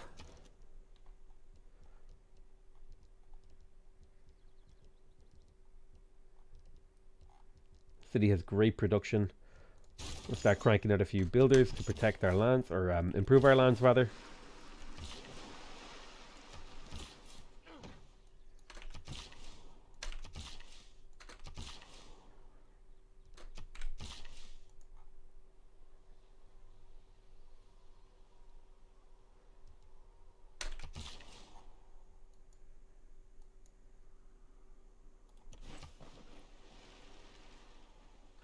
Walls, we'll start building walls soon.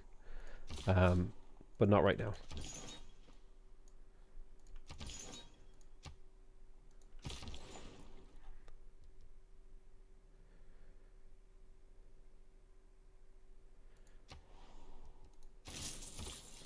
So I want to be heavily trading with Egypt, so that I can extract as much value from the democracy government that I'll be switching into soon, which gives you +4 food and +4 production for trading with your allies.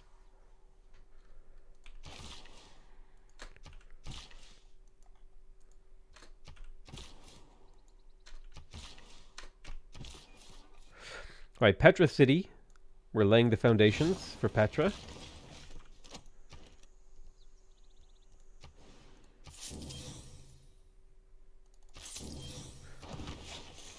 It's like an isolated desert tile buffing all of these tiles. So Petra will take 134 turns, but not if I grab myself Magnus and crack him into Fukuoka.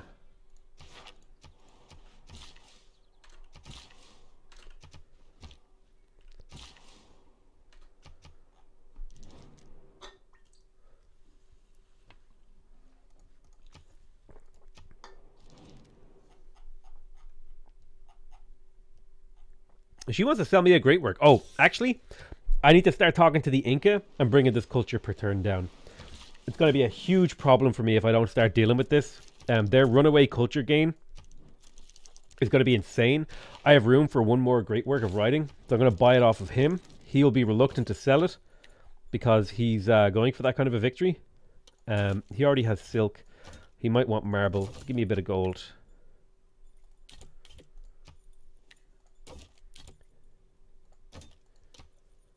So he'll take this deal, drinking alone by moonlight. Lovely, thank you for the great work. And every little tiny chunk of culture I can chip away at him is going to be a big deal.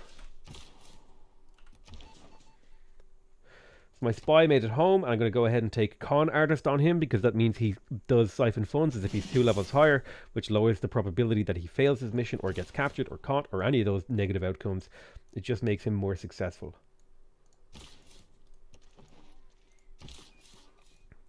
So I'm settling this here. Probably don't need to settle this desert.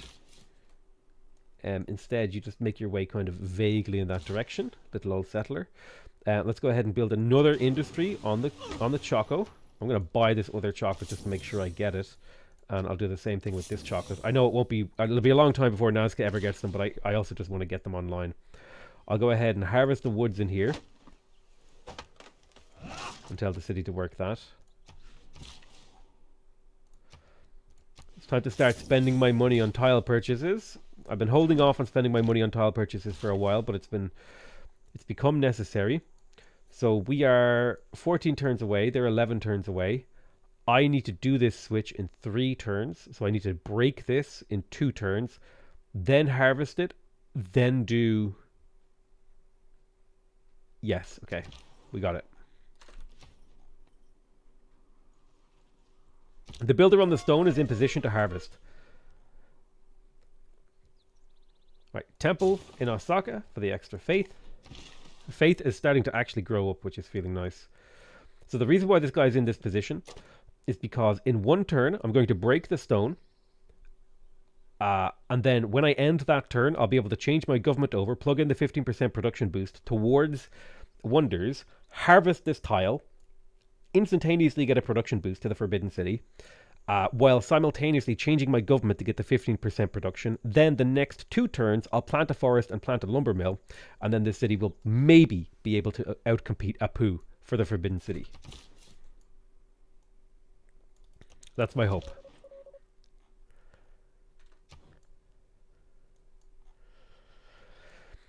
Oh, the builder on this stone and this deer are waiting until conservation when I can build a sanctuary in Tokyo. I'm going to chop it out with these 2 chops, and then start laying down lumber mills all around the city. Or not lumber mills, but forests, at least. Alright, another really good holy site. Feels good. Let's get some shrines and temples and all that jazz.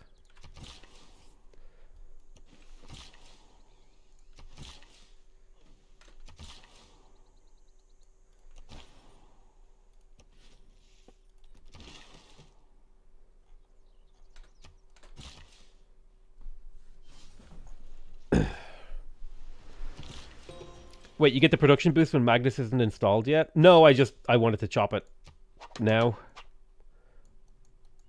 I didn't want to wait. I just wanted to chop it now so I could get this improved.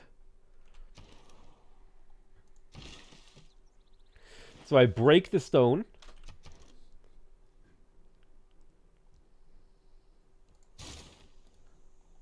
Liang has to say in Timmy Shorak, it's the only way that city gets production.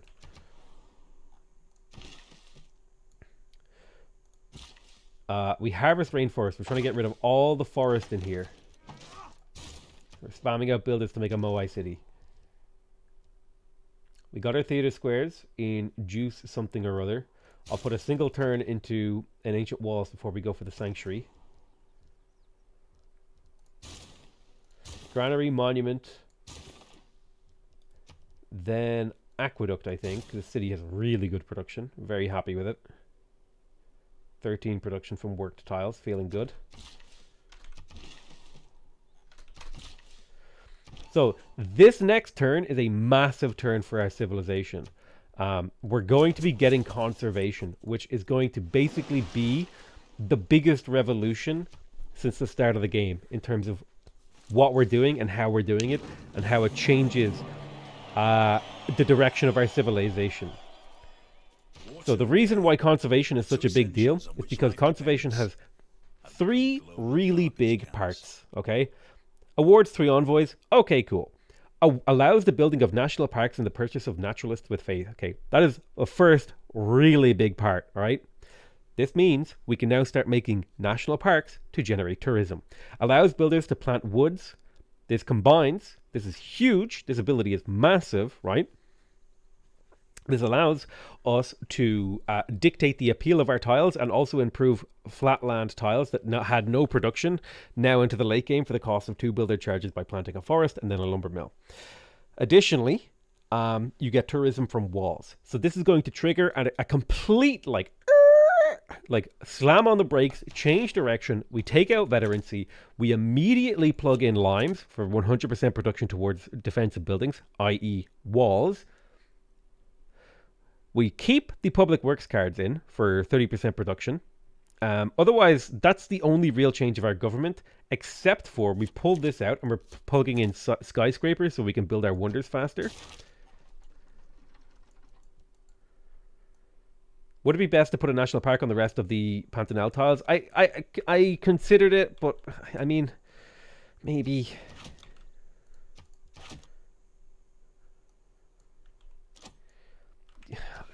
I'd have to settle a city here, and you know, maybe we'll maybe it. Okay, we'll maybe it.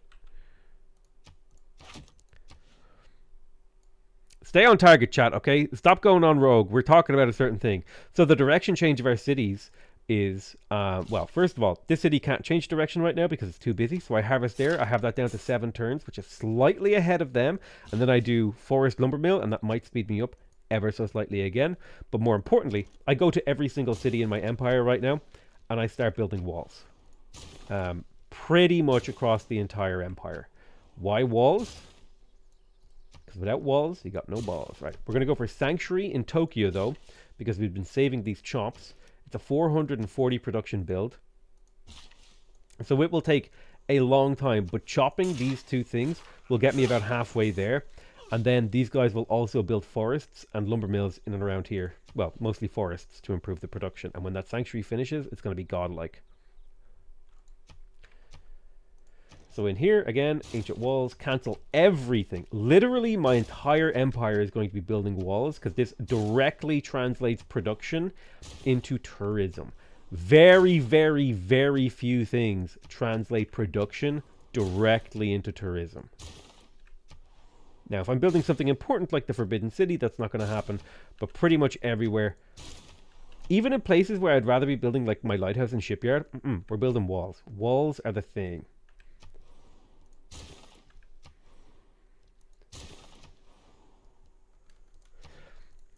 Also, I totally forgot to unlock Renaissance walls. Did I? No, I have Renaissance walls. Okay. I think the city just needs to be healed. Why can't you build Renaissance walls? I have them unlocked. Oh, you're still building your medieval walls. Never mind, I'm dumb.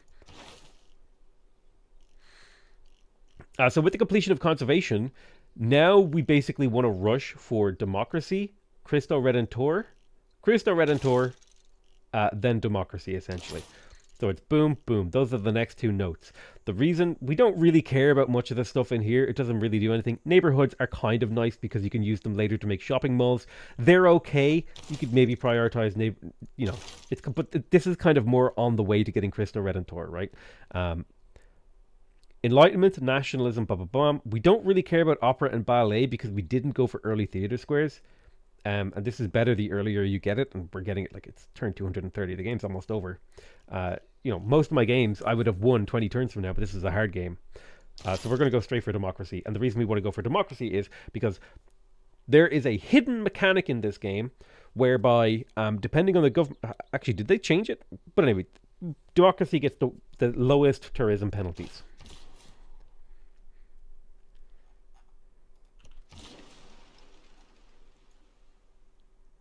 I could put a Moai here, and it would be +2 culture. Or I could plant woods and get a high production tile. I think I would rather get a high production tile.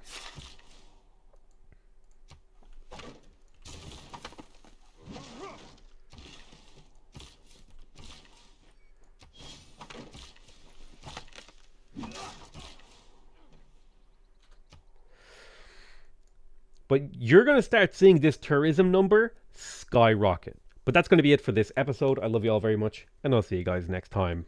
Bye-bye. All right, we did it, boys. Wide people happy. We did it.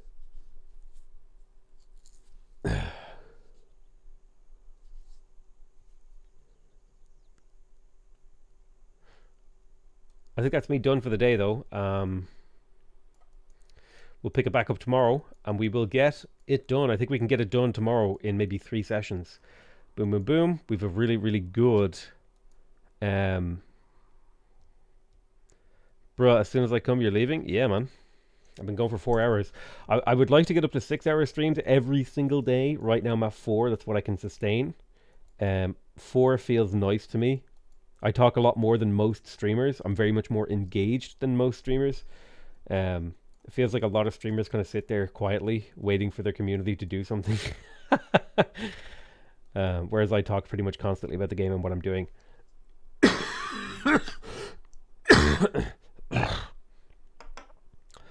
You return the ship around. Yeah.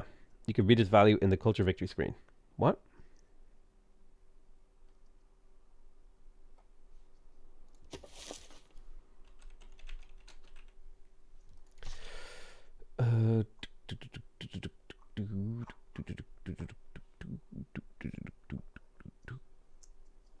Oh, democracy doesn't get the lower penalty anymore? Okay. Do you know the Save Lifer? I've heard of him, vaguely.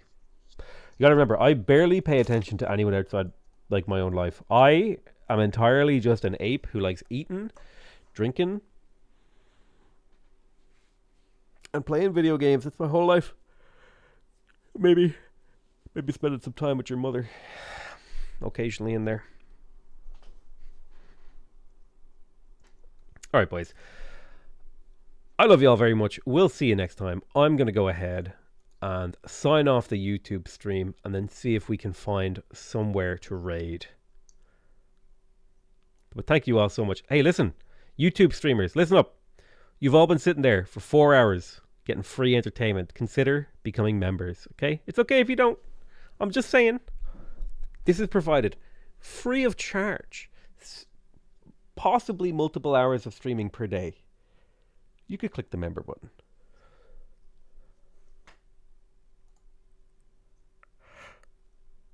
You'll have to, but you could do it.